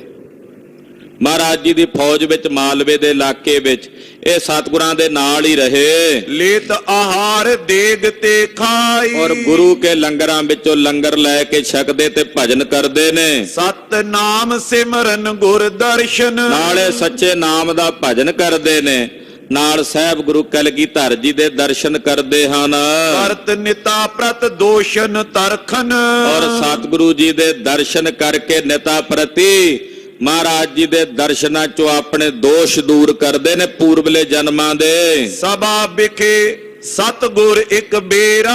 ਇਸੇ ਤਰ੍ਹਾਂ ਸਤਿਗੁਰੂ ਜੀ ਇੱਕ ਦਿਨ ਸਭਾ ਦੇ ਵਿੱਚ ਬੈਠੇ ਹੋਏ ਸਨ। ਗਇਓ ਵਿਸ਼ੇਸ਼ ਦੇਸ਼ ਇਸ ਹੇਰਾ। ਮਹਾਰਾਜ ਜੀ ਕਹਿੰਦੇ ਮਾਲਵੇ ਦੇ ਦੇਸ਼ ਦੀ ਇੱਕ ਵਿਸ਼ੇਸ਼ਤਾ ਹੀ ਦੱਸਦੇ ਆ ਤੁਹਾਨੂੰ ਜਿਹੜੀ ਅਸੀਂ ਵੇਖੀ ਹੈ।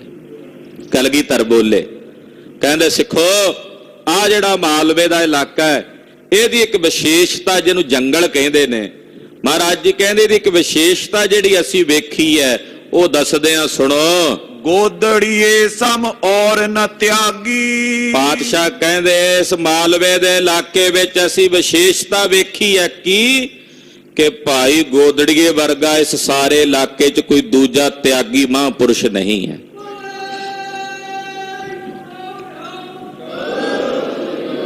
ਇਹ ਮਹਾਨ ਤਿਆਗੀ ਮਹਾਂਪੁਰਸ਼ ਹੈ ਇਸ ਮਾਲਵੇ ਦੇ ਇਲਾਕੇ ਦਾ। ਗੂੜ ਪਰਮੇਸ਼ਰ ਸਿਉ ਲਿਵ ਲਾਗੀ। ਇਹਦੇ ਮਨ 'ਚ ਗੂੜ ਲਿਵ ਲੱਗੀ ਆ ਪਾਰ ਬ੍ਰਹਮ ਪਰਮੇਸ਼ਵਰ ਦੀ, ਅਕਾਲ ਪੁਰਖ ਦੀ। ਦੇਸ਼ ਪਵਿੱਤਰ ਕਰਨ ਸਮਰੱਥ, ਇਹਦੇ ਕੋਲ ਇੰਨੀ ਸਮਰੱਥ ਹੈ ਵੀ ਇਸ ਸਾਰੇ ਦੇਸ਼ ਨੂੰ ਇਹ ਪਵਿੱਤਰ ਕਰ ਸਕਦਾ ਹੈ। ਚਾਹੇ ਸੋ ਕਰੇ ਸਕਲ ਇਸ ਹੱਥ। ਏਡੀ ਵੱਡੀ ਤਾਕਤ ਦਾ ਮਾਲਕ ਹੋ ਗਿਆ ਗੋਦੜੀਆ, ਜੋ ਚਾਹੇ ਮਰਜ਼ੀ ਆਪਣੇ ਹੱਥਾਂ ਨਾਲ ਕਰ ਸਕਦਾ ਹੈ। ਸ਼੍ਰੀ ਮੁਖ ਤੇ ਇਮ ਸੋ ਜਸ ਬਖਾਨਾ। ਏਦਾਂ ਭਾਈ ਗੋਦੜੀਏ ਦੀ ਸੋਭਾ ਗੁਰੂ ਸਾਹਿਬ ਨੇ ਮੁਖੋਂ ਪ੍ਰਗਟ ਕੀਤੀ, ਆਪਣੇ ਮੁਖੋਂ ਭਾਈ ਗੋਦੜੀਏ ਦੀ ਸਿਫਤ ਕੀਤੀ ਕਲਗੀਧਰ ਜੀ ਨੇ। ਸੰਤ ਮਹਾਨ ਸਭਨੋ ਜਾਨਾ। ਸਾਰੀ ਸੰਗਤ ਵਿੱਚ ਵਿਦਤ ਹੋਇਆ ਕਿ ਭਾਈ ਗੋਦੜੀਏ ਤੇ ਗੁਰੂ ਸਾਹਿਬ ਦੀ ਪ੍ਰਮਾਣਿਕਤਾ ਦੀ ਮੋਹਰ ਲੱਗ ਗਈ ਹੈ ਕਿ ਸੰਤ ਹੈ, ਇਹ ਵੱਡਾ ਮਹਾਤਮਾ ਹੈ। ਮਿਲੀ ਮੁਕਤ ਸਰ ਭਾਗੋ ਮਾਈ। ਹੁਣ ਇਧਰ ਸਤਕਾਰਯੋਗ ਮਾਈ ਭਾਗੋ ਜੀ ਦੀ ਕੁਝ ਵਿਥਿਆ ਆ ਰਹੀ, ਜਿਹੜੀ ਮੁਕਤਸਰ ਸਾਹਿਬ ਦੇ ਜੰਗ ਦੇ ਵਿੱਚ ਜ਼ਖਮੀ ਹਾਲਤ ਵਿੱਚ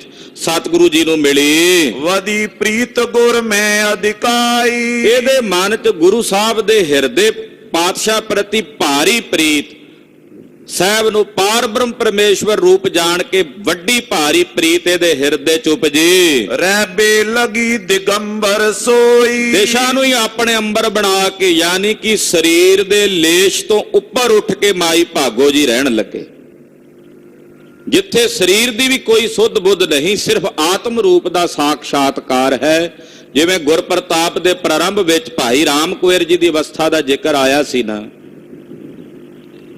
ਕਿ ਜਿਨ੍ਹਾਂ ਦੇ ਵਸਤਰ ਵੀ ਉਹਨਾਂ ਦੇ ਸੇਵਕ ਪਹਿਨਾਉਂਦੇ ਤੇ ਭੋਜਨ ਛਕਾਉਣ ਵੇਲੇ ਸੇਵਾਦਾਰਾਂ ਨੂੰ ਪੁੱਛਦੇ ਭਾਈ ਰਾਮ ਕੁਇਰ ਜੀ ਰੱਜ ਗਏ ਹੋਵਾਂਗੇ ਕਿ ਨਹੀਂ, ਤੇ ਉਹ ਹੀ ਵੇਖ ਕੇ ਦੱਸਦੇ ਹਾਂ ਭਾਈ ਸਾਹਿਬ ਜੀ ਤੁਸੀਂ ਰੱਜ ਗਏ ਹੋ, ਕਿਉਂਕਿ ਇਹ ਉਹ ਅਵਸਥਾ ਸੀ ਜਿਹਦੇ ਬਾਰੇ ਮੇਰੇ ਸਾਹਿਬ ਗੁਰਬਾਣੀ 'ਚ ਮਹਾਵਾਕ ਫਰਮਾਉਂਦੇ ਨੇ, ਤਿੱਥੈ ਊਂਘ ਨਾ ਭੁੱਖ ਹੈ ਹਰ ਅੰਮ੍ਰਿਤ ਨਾਮ ਸੁਖ ਵਾਸ। ਦਸਮ ਦੁਆਰਾ ਅਗਮ ਅਪਾਰਾ ਪਰਮ ਪੁਰਖ ਕੀ ਘਾਟੀ।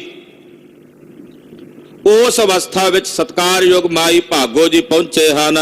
ਲਾਜ ਕਾਨ ਲੋਕਨ ਕੀ ਖੋਈ। ਔਰ ਲੋਕ ਲਾਜ ਤੋਂ ਰਹਿਤ ਹੋ ਕੇ ਨਿਰਾਲਮ ਹੋ ਕੇ ਮਾਈ ਭਾਗੋ ਜੀ ਵਿਚਰਦੇ ਨੇ। ਕਥਾ ਵੇਦ ਮੈਂ ਜਿਸ ਕੀ ਆਏ। ਕਹਿੰਦੇ ਵੇਦਾਂ ਦੇ ਵਿੱਚ ਇੱਕ ਸਤਕਾਰਯੋਗ ਮਾਤਾ ਹੋਈ ਹੈ ਪੁਰਾਤਨ ਸਮਿਆਂ ਦੇ ਵਿੱਚ, ਨਾਮ ਗਾਰਗੀ ਨਗਨ ਸੁਰਏ। ਉਸ ਮਾਈ ਦਾ ਨਾਮ ਸੀ ਗਾਰਗੀ।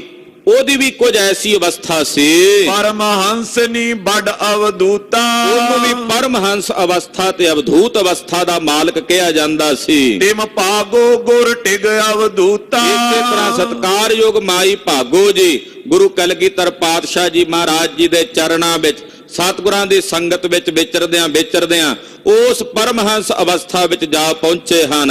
ਗਰਵੀ ਸਾਂਗ ਹਾਥ ਮੈਂ ਤਰੇ। ਮਾਈ ਭਾਗੋ ਜੀ ਇੱਕ ਵੱਡੀ ਭਾਰੀ ਗਰਵੀ ਸਾਂਗ ਬਰਛੀ ਆਪਣੇ ਹੱਥ 'ਚ ਰੱਖਦੇ ਸੀ, ਉਹਦੇ ਉੱਤੇ ਗਜਗਾਹ ਬਣੀ ਹੋਈ ਸੀ। ਕੋਈ ਪੁੱਛੇ ਜੀ ਉਹ ਬਰਛੀ ਦਾ ਉੱਪਰਲਾ ਫਲ, ਜਿਹਨੂੰ ਅਸ਼ਟਭੁਜੀ ਵੀ ਕਹਿੰਦੇ ਨੇ, ਉਹ ਕਿੱਥੇ ਹੈ ਇਸ ਵਕਤ? ਇਸ ਵਕਤ ਉਹ ਤਖਤ ਸੱਚਖੰਡ ਸ੍ਰੀ ਹਜੂਰ ਸਾਹਿਬ ਵਿਖੇ ਤਖਤ ਦੇ ਮਹਾਰਾਜ ਜੀ ਦੇ ਅੰਗੀਠੇ ਦੇ ਉੱਤੇ ਸੁਭਾਏਮਾਨ ਹੈ। ਬਕਾਇਦਾ ਜਦੋਂ ਅਰਦਾਸ ਹੁੰਦੀ ਆ ਉਸ ਅਸ਼ਟਭੁਜੀ ਨੂੰ ਇਦਾਂ ਖੜਾ ਕਰ ਦਿੰਦੇ, ਅਰਦਾਸ ਹੋ ਕੇ ਸਮਾਪਤ ਹੋ ਜਾਏ ਇਦਾਂ ਨੂੰ ਇਦਾਂ ਦੀ ਉੱਥੇ ਮਰਿਆਦਾ ਤਖਤ ਸਾਹਿਬ ਦੀ। ਉਹ ਬਰਛੀ ਮਾਈ ਭਾਗੋ ਜੀ ਬੜਾ ਭਾਰੀ ਉਹ ਗਜਗਾਹ ਹੈ, ਅਸ਼ਟਭੁਜੀ ਵੀ ਉਹਨੂੰ ਕਹਿ ਦਿੰਦੇ, ਉਹ ਸ਼ਸਤਰ ਹੈ। ਉਹ ਸ਼ਸਤਰ ਬਰਛੀ ਦਾ ਅਗਲਾ ਫਲ ਜਿਹਨੂੰ ਕਹਿੰਦੇ ਆ, ਉਹ ਆਪਣੇ ਹੱਥ ਵਿੱਚ ਮਾਈ ਭਾਗੋ ਜੀ ਰੱਖਦੇ ਸਨ।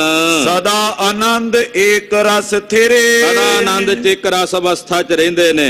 ਕੇਤਕ ਮਾਸ ਨਗਨ ਜਬ ਰਹੀ। ਇਦਾਂ ਪੰਥ ਦੇ ਵਿੱਚ ਜਿਸ ਪ੍ਰਕਾਰ ਨਾਲ ਜਦੋਂ ਇਹ ਵਿਚਰਦੇ ਰਹੇ ਸਰੀਰ ਤੋਂ ਮੁਕਤ ਹੋ ਕੇ, ਇੱਕ ਦਿਨ ਦੇਖ ਨਿਕਟ ਗੁਰ ਕਈ। ਇੱਕ ਦਿਨ ਸੁਭਾਵਿਕ ਕਿਤੇ ਕਲਗੀਧਰ ਪਾਤਸ਼ਾਹ ਜੀ ਮਹਾਰਾਜ ਜੀ ਨੂੰ ਪਤਾ ਲੱਗਾ ਕਿ ਮਾਈ ਭਾਗੋ ਜੀ ਸਰੀਰ ਦੀ ਅਵਸਥਾ ਤੋਂ ਪਰੇ ਉੱਠੇ ਉੱਪਰ ਚਲੇ ਗਏ ਨੇ, ਤੇ ਪੰਥ ਦੇ ਵਿੱਚ ਵਿਚਰਦਿਆਂ ਨਿਗਾਹ ਪਈ। ਸੁਨ ਮਾਈ ਭਾਗੋ ਸਚਿਆਰੀ। ਮਾਈ ਭਾਗੋ ਨੂੰ ਆਪਣੇ ਕੋਲ ਸੱਦ ਕੇ ਗੁਰਦੇਵ ਨੇ ਹੁਕਮ ਕੀਤਾ, ਕਹਿਣ ਲੱਗੇ ਮਾਈ ਭਾਗੋ ਸਚਿਆਰੀ ਸੁਣ, ਕੁਲ ਨਹਿਰ ਸਸੁਰਾਰ ਉਬਾਰੀ। ਤੂੰ ਆਪਣੇ ਪੇਕੇ ਸਹੁਰੇ ਤੇ ਸਸੁਰਾਲ ਘਰ ਸਾਰਿਆਂ ਦਾ ਉਧਾਰ ਕਰ ਲਿਆ, ਤੇਰੀਆਂ ਤਿੰਨੇ ਕੁੱਲਾਂ ਦਾ ਉਧਾਰ ਹੋ ਗਿਆ। ਪਰਮਹੰਸ ਅਵਸਥਾ ਪਾਈ। ਤੂੰ ਪਰਮਹੰਸ ਅਵਸਥਾ ਨੂੰ ਪ੍ਰਾਪਤ ਹੋ ਗਈ ਹੈ। ਤੁਝ ਕੋ ਦੋਸ਼ ਨ ਲਗੇ ਕਦਾਈ। ਤੈਨੂੰ ਕਿਸੇ ਪ੍ਰਕਾਰ ਦਾ ਦੋਸ਼ ਨਹੀਂ, ਤੂੰ ਸਰੀਰ ਤੋਂ ਮੁਕਤ ਹੋ ਗਈ ਹੈ। ਰੈਨ ਦਿਗੰਬਰ ਤੁਝ ਬਨ ਆਈ। ਤੂੰ ਇਸ ਤਨ ਦੇ ਵਿੱਚ ਰਹੇ, ਇਸ ਸਰੀਰ ਦੇ ਵਿੱਚ ਰਹੇ, ਦਿਗੰਬਰ ਹੋ ਕੇ ਰਹੇ ਤੇ ਚਾਹੇ ਅੰਬਰਾਂ ਦੇ ਸਹਿਤ ਰਹੇ, ਤੈਨੂੰ ਕਿਸੇ ਪ੍ਰਕਾਰ ਦਾ ਕੋਈ ਲੇਸ਼ ਨਹੀਂ ਰਿਹਾ। ਇੱਕ ਰਸ ਬ੍ਰਿਤੀ ਪਾਈ ਲਿਵ ਲਾਈ। ਤੇਰੀ ਇੱਕ ਰਸ ਬਿਰਤੀ ਹੋ ਗਈ, ਪਰਮੇਸ਼ਰ ਨਾਲ ਸੁਰਤ ਜੁੜ ਗਈ ਹੈ। ਤਨ ਹੰਤਾ ਸਭ ਹਿਰਦੇ ਬਿਨਾਸ਼ੀ। ਤੂੰ ਆਪਣੇ ਸਰੀਰ ਦੀ ਹੰਗਤਾ ਨੂੰ ਹਿਰਦੇ ਚੋਂ ਵਿਨਾਸ਼ ਕਰ ਦਿੱਤਾ। ਪਾਇਓ ਪਰਮ ਰੂਪ ਅਬਿਨਾਸ਼ੀ। ਤੂੰ ਜੋ ਪਰਮ ਰੂਪ ਅਬਿਨਾਸ਼ੀ ਰੂਪ ਹੈ, ਆਤਮ ਸਵਰੂਪ, ਜਿੱਥੇ ਨਾ ਸਰੀਰਾਂ ਦੇ ਪਰਦੇ ਨਹੀਂ ਹਨ, ਜਿਸ ਸਰੂਪ ਨੂੰ ਨਾ ਇਸਤਰੀ ਕਿਹਾ ਜਾ ਸਕਦਾ ਹੈ, ਜਿਸ ਸਰੂਪ ਨੂੰ ਨਾ ਪੁਰਖ ਕਿਹਾ ਜਾ ਸਕਦਾ ਹੈ, ਜਿਸ ਸਰੂਪ ਨੂੰ ਨਾ ਪੰਖੜੂ ਕਿਹਾ ਜਾ ਸਕਦਾ ਹੈ, ਜਿਹਦੇ ਬਾਰੇ ਗੁਰਬਾਣੀ ਦਾ ਫੈਸਲਾ ਹੈ ਨਾਰ ਨਾ ਪੁਰਖ ਨਾ ਪੰਖੜੂ, ਉਹ ਆਤਮ ਸਵਰੂਪ ਜਿਹਨੂੰ ਨਾ ਇਸਤਰੀ ਕਿਹਾ ਜਾ ਸਕਦਾ ਹੈ, ਨਾ ਪੁਰਖ ਕਿਹਾ ਜਾ ਸਕਦਾ ਤੇ ਨਾ ਪੰਖੜੂ ਹੀਜੜਾ ਕਿਹਾ ਜਾ ਸਕਦਾ ਹੈ, ਉਸ ਸਰੂਪ ਦੇ ਵਿੱਚ ਤੁਸੀਂ ਜਾ ਪਹੁੰਚੇ ਹੋ। ਕਉ ਸੰਗ ਤੂੰ ਰਹਿਤ ਹਮਾਰੇ। ਪਰ ਤੁਸੀਂ ਪੰਥ ਵਿੱਚ ਰਹਿੰਦੇ ਹੋ, ਸਿੰਘਾਂ ਦੇ ਪੰਥ ਦੇ ਵਿੱਚ ਵਿਚਰਦੇ ਹੋ। ਪੈਰ ਕਾਚ ਲਗੂ ਸਿਰ ਦਸਤਾਰੇ। ਇਸ ਕਰਕੇ ਸੀਸ ਤੇ ਦਸਤਾਰ ਤੇ ਸਰੀਰ ਤੇ ਬਸਤਰ ਧਾਰਨ ਕਰਕੇ ਰੱਖੋ। ਉੱਪਰ ਚੀਰ ਚਾਦਰਾ ਲੀਜੇ। ਉੱਪਰ ਸਰੀਰ ਤੇ ਚਾਦਰੇ ਦਾ ਬੁੱਕਲ ਰੱਖੋ। ਦੇ ਅਛਾਦੋ ਸਮਾ ਬਤੀਜੇ। ਔਰ ਆਪਣੀ ਦੇਹ ਨੂੰ ਅਛਾਦ ਕੇ ਢੱਕ ਕੇ ਸਮਾਂ ਬਤੀਤ ਕਰੋ। ਇਹ ਪੰਥ ਦੀ ਮਰਿਆਦਾ ਨਹੀਂ ਇਸ ਤਰ੍ਹਾਂ ਵਿਚਰਨਾ। ਹਦਾਇਤ ਕੀਤੀ ਕਲਗੀਧਰ ਨੇ। ਤੁਸੀਂ ਸਰੀਰ ਤੋਂ ਉੱਪਰ ਉੱਠ ਗਏ ਹੋ, ਤੁਹਾਨੂੰ ਕੋਈ ਦੋਸ਼ ਨਹੀਂ ਹੈ, ਪਰ ਤੁਸੀਂ ਪੰਥ ਵਿੱਚ ਰਹਿ ਰਹੇ ਹੋ, ਪੰਥ ਵਿੱਚ ਇਹ ਮਰਿਆਦਾ ਨਹੀਂ ਹੈ। ਇਹ ਗਰੀਬ ਨਵਾਜ ਪਾਤਸ਼ਾਹ ਨੇ ਹਦਾਇਤ ਕੀਤੀ ਕਿ ਪੰਥ ਵਿੱਚ ਇਸ ਤਰ੍ਹਾਂ ਵਿਚਰਨ ਦੀ ਮਰਿਆਦਾ ਨਹੀਂ। ਇਸ ਕਰਕੇ ਤੁਸੀਂ ਸਰੀਰ ਤੇ ਚਾਦਰੇ ਦਾ ਬੁੱਕਲ, ਤੇੜ ਕਛਹਿਰਾ, ਸੀਸ ਤੇ ਦਸਤਾਰਾ, ਇਸ ਤਰ੍ਹਾਂ ਦਾ ਸਵਰੂਪ ਆਪਣੇ ਸਰੀਰ ਤੇ ਧਾਰਨ ਕਰਕੇ, ਬਸਤਰ ਧਾਰਨ ਕਰਕੇ ਤੁਸੀਂ ਪੰਥ ਦੇ ਵਿੱਚ ਵਿਚਰੋ। ਸੁਨ ਗੁਰ ਹੁਕਮ ਮਾਨ ਤਿਨ ਲੀਨਾ। ਗੁਰਦੇਵ ਦਾ ਹੁਕਮ ਸੁਣ ਕੇ ਸਤਿਕਾਰਯੋਗ ਮਾਈ ਭਾਗੋ ਜੀ ਦੇ 7 ਬਚਨ ਕਿਹਾ। ਬਸਤਰ ਸ਼ਰੀਰ ਅਛਾਦਨ ਕੀਨਾ। ਔਰ ਤਨ ਤੇ ਚਾਦਰਾ ਲੈ ਕੇ ਸਰੀਰ ਕੱਜ ਲਿਆ। ਕਰ ਮੈਂ ਸੰਗ ਸਦਾ ਗਹਿ ਰਾਖੇ। ਤਿਆਰ ਬਰ ਤਿਆਰ ਅਵਸਥਾ ਵਿੱਚ ਹੱਥ 'ਚ ਬਰਛੀ ਹਮੇਸ਼ਾ ਮਾਈ ਭਾਗੋ ਜੀ ਰਹਿੰਦੇ ਰੱਖਦੇ। ਉਧਰ ਬੇਦਰ ਤੱਕ ਦੇ ਇਲਾਕੇ 'ਚ ਜਿੱਥੇ ਮਾਤਾ ਭਾਗੋ ਜੀ ਦਾ, ਮਾਈ ਭਾਗੋ ਜੀ ਨੇ ਫਿਰ ਅਖੀਰਲਾ ਸਮਾਂ ਬਤੀਤ ਕੀਤਾ, ਪੰਥ ਦਾ ਪ੍ਰਚਾਰ ਪ੍ਰਸਾਰ ਕਰਦੇ ਆ। ਹਜੂਰ ਸਾਹਿਬ ਵੀ ਕੁਝ ਸਮਾਂ ਰਹੇ ਉੱਥੇ। ਮਾਈ ਭਾਗੋ ਜੀ ਦਾ ਬੂੰਗਾ ਹੈ, ਉਹਨਾਂ ਦੇ ਸ਼ਸਤਰ ਵੀ ਸੁਭਾਏਮਾਨ ਨੇ। ਤਖਤ ਸਾਹਿਬ ਤੇ ਵੀ ਉਹ ਗਜਗਾ ਜਿਹੜੀ ਬਰਛਾ ਉਹ ਆਪਣੇ ਹੱਥ 'ਚ ਰੱਖਦੇ ਸਨ, ਸੁਭਾਏਮਾਨ ਹੈ। ਉਧਰ ਜੂਣੇ ਦੇ ਇਲਾਕੇ ਦੇ ਵਿੱਚ ਮਾਤਾ ਭਾਗੋ ਜੀ ਨੇ, ਮਾਈ ਭਾਗੋ ਜੀ ਨੇ ਪੰਥ ਦਾ ਪ੍ਰਚਾਰ ਪ੍ਰਸਾਰ ਕੀਤਾ। ਬੜੀ ਉੱਚ ਅਵਸਥਾ ਦੇ ਮਾਲਕ ਹਨ। ਝਬਾਲ ਦੇ ਇਹ ਰਹਿਣ ਵਾਲੇ ਸੀ। ਗੁਰੂ ਘਰ ਦੇ ਬੜੇ ਮਹਾਨ ਸਿੱਖ ਹੋਏ ਭਾਈ ਲੰਗਾਹ ਜੀ, ਮਹਾਰਾਜ ਪੰਜਵੇਂ ਪਾਤਸ਼ਾਹ ਜੀ ਦੇ ਅਨੰਨ ਸੇਵਕ ਸਨ। ਉਹਨਾਂ ਦੀ ਬੰਸ ਦੇ ਵਿੱਚ ਇਸ ਭਾਗਸ਼ਾਲੀ ਮਾਈ ਦਾ ਜਨਮ ਹੋਇਆ, ਜੋ ਅਤ ਉੱਚ ਦਰਜੇ ਦੇ ਬ੍ਰਹਮ ਗਿਆਨ ਦੀ ਅਵਸਥਾ ਦੇ ਵਿੱਚ ਟਿਕੇ ਹੋਏ ਸਨ। ਰਹੇ ਸੰਗ ਗੁਰ ਕੇ ਅਬਿਲਾਖੇ। ਔਰ ਗੁਰੂ ਪੰਥ ਦੇ ਨਾਲ ਬੜੇ ਚਾਅ ਨਾਲੇ ਰਹੇ, ਮਰਦਾਉ ਭੇਖ ਦੇ ਵਿੱਚ ਰਹੇ। ਭਾਵੇਂ ਸਰੀਰ ਕਰਕੇ ਇਸਤਰੀ ਜਾਮਾ ਸੀ, ਪਰ ਸਰੂਪ ਇਹਨਾਂ ਦਾ ਮਰਦਾਉ ਭੇਖ ਦੇ ਵਿੱਚ ਹੀ ਰਹੇ। ਸੀਸ ਤੇ ਵੱਡਾ ਦਸਤਾਰਾ ਦੁਮਾਲਾ ਝੁਲਾ ਕੇ ਸ਼ਸਤਰਾਂ ਦੇ ਸਹਿਤ ਵਿਚਰਦੇ ਰਹੇ। ਇੱਕ ਦਿਨ ਲੱਗਿਓ ਦੀਵਾਨ ਸੁਆਈ। ਇਸੇ ਤਰ੍ਹਾਂ ਇੱਕ ਦਿਨ ਸਤਿਗੁਰੂ ਜੀ ਦਾ ਦੀਵਾਨ ਲੱਗਾ ਹੋਇਆ।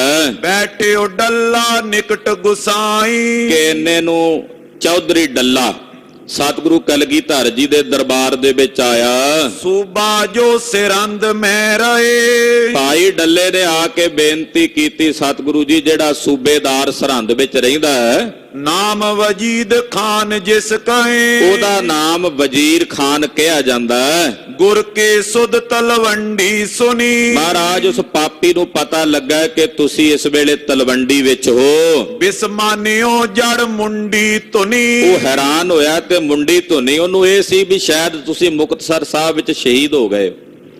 ਪਰ ਜਦੋਂ ਉਸ ਮਲੇਛ ਨੂੰ ਪਤਾ ਲੱਗਾ ਕਿ ਤੁਸੀਂ ਇੱਥੇ ਤਲਵੰਡੀ ਵਿੱਚ ਹੋ, ਉਸ ਪਾਪੀ ਨੇ ਆਪਣੀ ਮੁੰਡੀ ਧੁਨੀ ਹੈ, बड़े बड़े रच जंग अखारे ਉਹਨੂੰ ਪਤਾ ਲੱਗਾ ਕਿ ਤੁਸੀਂ ਵੱਡੇ ਵੱਡੇ ਜੰਗਾਂ ਦੇ ਅਖਾੜੇ ਰਚ ਕੇ जीवत रहो न लर किन मारे ਤੁਹਾਡਾ ਕੋਈ ਵਾਲ ਵੀ ਜੰਗ ਦੇ ਮੈਦਾਨ 'ਚ ਵਿੰਗਾ ਨਹੀਂ ਕਰ ਸਕੇ। ਆਪ ਜੀ ਚੜ੍ਹਦੀ ਕਲਾ ਵਿੱਚ ਇੱਥੇ ਆਏ ਪਹੁੰਚੇ ਹੋ अत दीनस लाखों तुरकाना ਔਰ ਲੱਖਾਂ ਮਲੇਛਾਂ ਤੁਰਕਾਂ ਨੂੰ ਜਰਵਾਣਿਆਂ ਨੂੰ ਆਪ ਜੀ ਨੇ ਮਾਰਿਆ ਰਣ ਭੂਮੀ ਵਿੱਚ ग्राम नगर पाशोक माना ਔਰ ਤੁਰਕਾਂ ਤੇ ਮਲੇਛਾਂ ਦੇ ਘਰਾਂ ਵਿੱਚ ਸ਼ੋਕ ਦੀਆਂ ਲਹਿਰਾਂ ਦੌੜੀਆਂ ਪਈਆਂ ਨੇ। लिख भेजियो डल्ले को तबे ਕਹਿਣ ਲੱਗੇ ਜੀ ਡੱਲੇ ਨੂੰ ਸੂਬੇ ਸਰਹੰਦ ਨੇ ਚਿੱਠੀ ਲਿਖ ਕੇ ਭੇਜੀ। गुर को पकड़ देओ इत अबे ਉਹਨੇ ਲਿਖਿਆ ਡੱਲਿਆ ਗੁਰੂ ਗੋਬਿੰਦ ਸਿੰਘ ਸਾਹਿਬ ਜੀ ਬਾਦਸ਼ਾਹ ਔਰੰਗਜ਼ੇਬ ਦੇ ਬਾਗੀ ਨੇ, ਇਹਨਾਂ ਨੂੰ ਪਕੜ ਕੇ ਗ੍ਰਿਫਤਾਰ ਕਰਕੇ ਮੇਰੇ ਹਵਾਲੇ ਕਰ। हजरत दे तोए बड़ियाई ਬਾਦਸ਼ਾਹ ਤੈਨੂੰ ਵਡਿਆਈ ਦੇਵੇਗਾ। कहो अचानक देओ पठाई ਔਰ ਅਚਾਨਕ ਪਕੜ ਕੇ ਉਹਨਾਂ ਨੂੰ ਪਤਾ ਨਾ ਲੱਗੇ ਸਾਡੇ ਕੋਲ ਭੇਜ ਦੇ। नाए ता चमू आन कर पारी ਤੇ ਜੇ ਤੂੰ ਗੁਰੂ ਜੀ ਨੂੰ ਸਾਡੇ ਹਵਾਲੇ ਨਾ ਕੀਤਾ ਤੇ ਫਿਰ ਵੱਡੀ ਭਾਰੀ ਫੌਜ ਤੇਰੇ ਤੇ ਭੇਜਾਂਗੇ ਚੜਾ ਕੇ। तोए सैत ले हैं गुर मारी ਫਿਰ ਤੈਨੂੰ ਵੀ ਮਾਰਾਂਗੇ ਤੇ ਤੇਰੇ ਸਮੇਤ ਤੁਹਾਡੇ ਗੁਰੂ ਨੂੰ ਵੀ ਮਾਰਾਂਗੇ। सो कागद आयो पढ़ लीन ਮਹਾਰਾਜ ਉਹ ਕਾਗਜ਼ ਆ ਗਿਆ ਤੇ ਪੜ ਲਿਆ ਡੱਲੇ ਨੇ।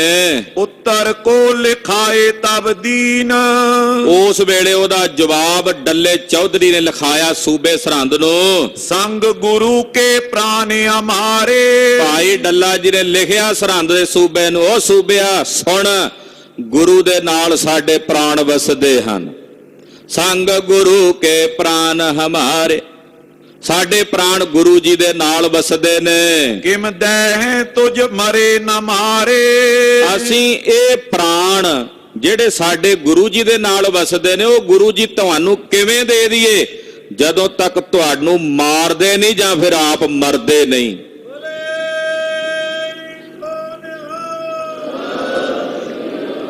ਸੰਗ ਗੁਰੂ ਕੇ ਪ੍ਰਾਨ ਹਮਾਰੇ ਕਿਵਦਾ ਤੁਝ ਮਰੇ ਨਾ ਮਾਰੇ, ਤੈਨੂੰ ਕਿਵੇਂ ਦੇ ਦਈਏ, ਤੈਨੂੰ ਮਾਰੇ ਬਿਨਾ ਜਾਂ ਆਪ ਮਰੇ ਬਿਨਾ।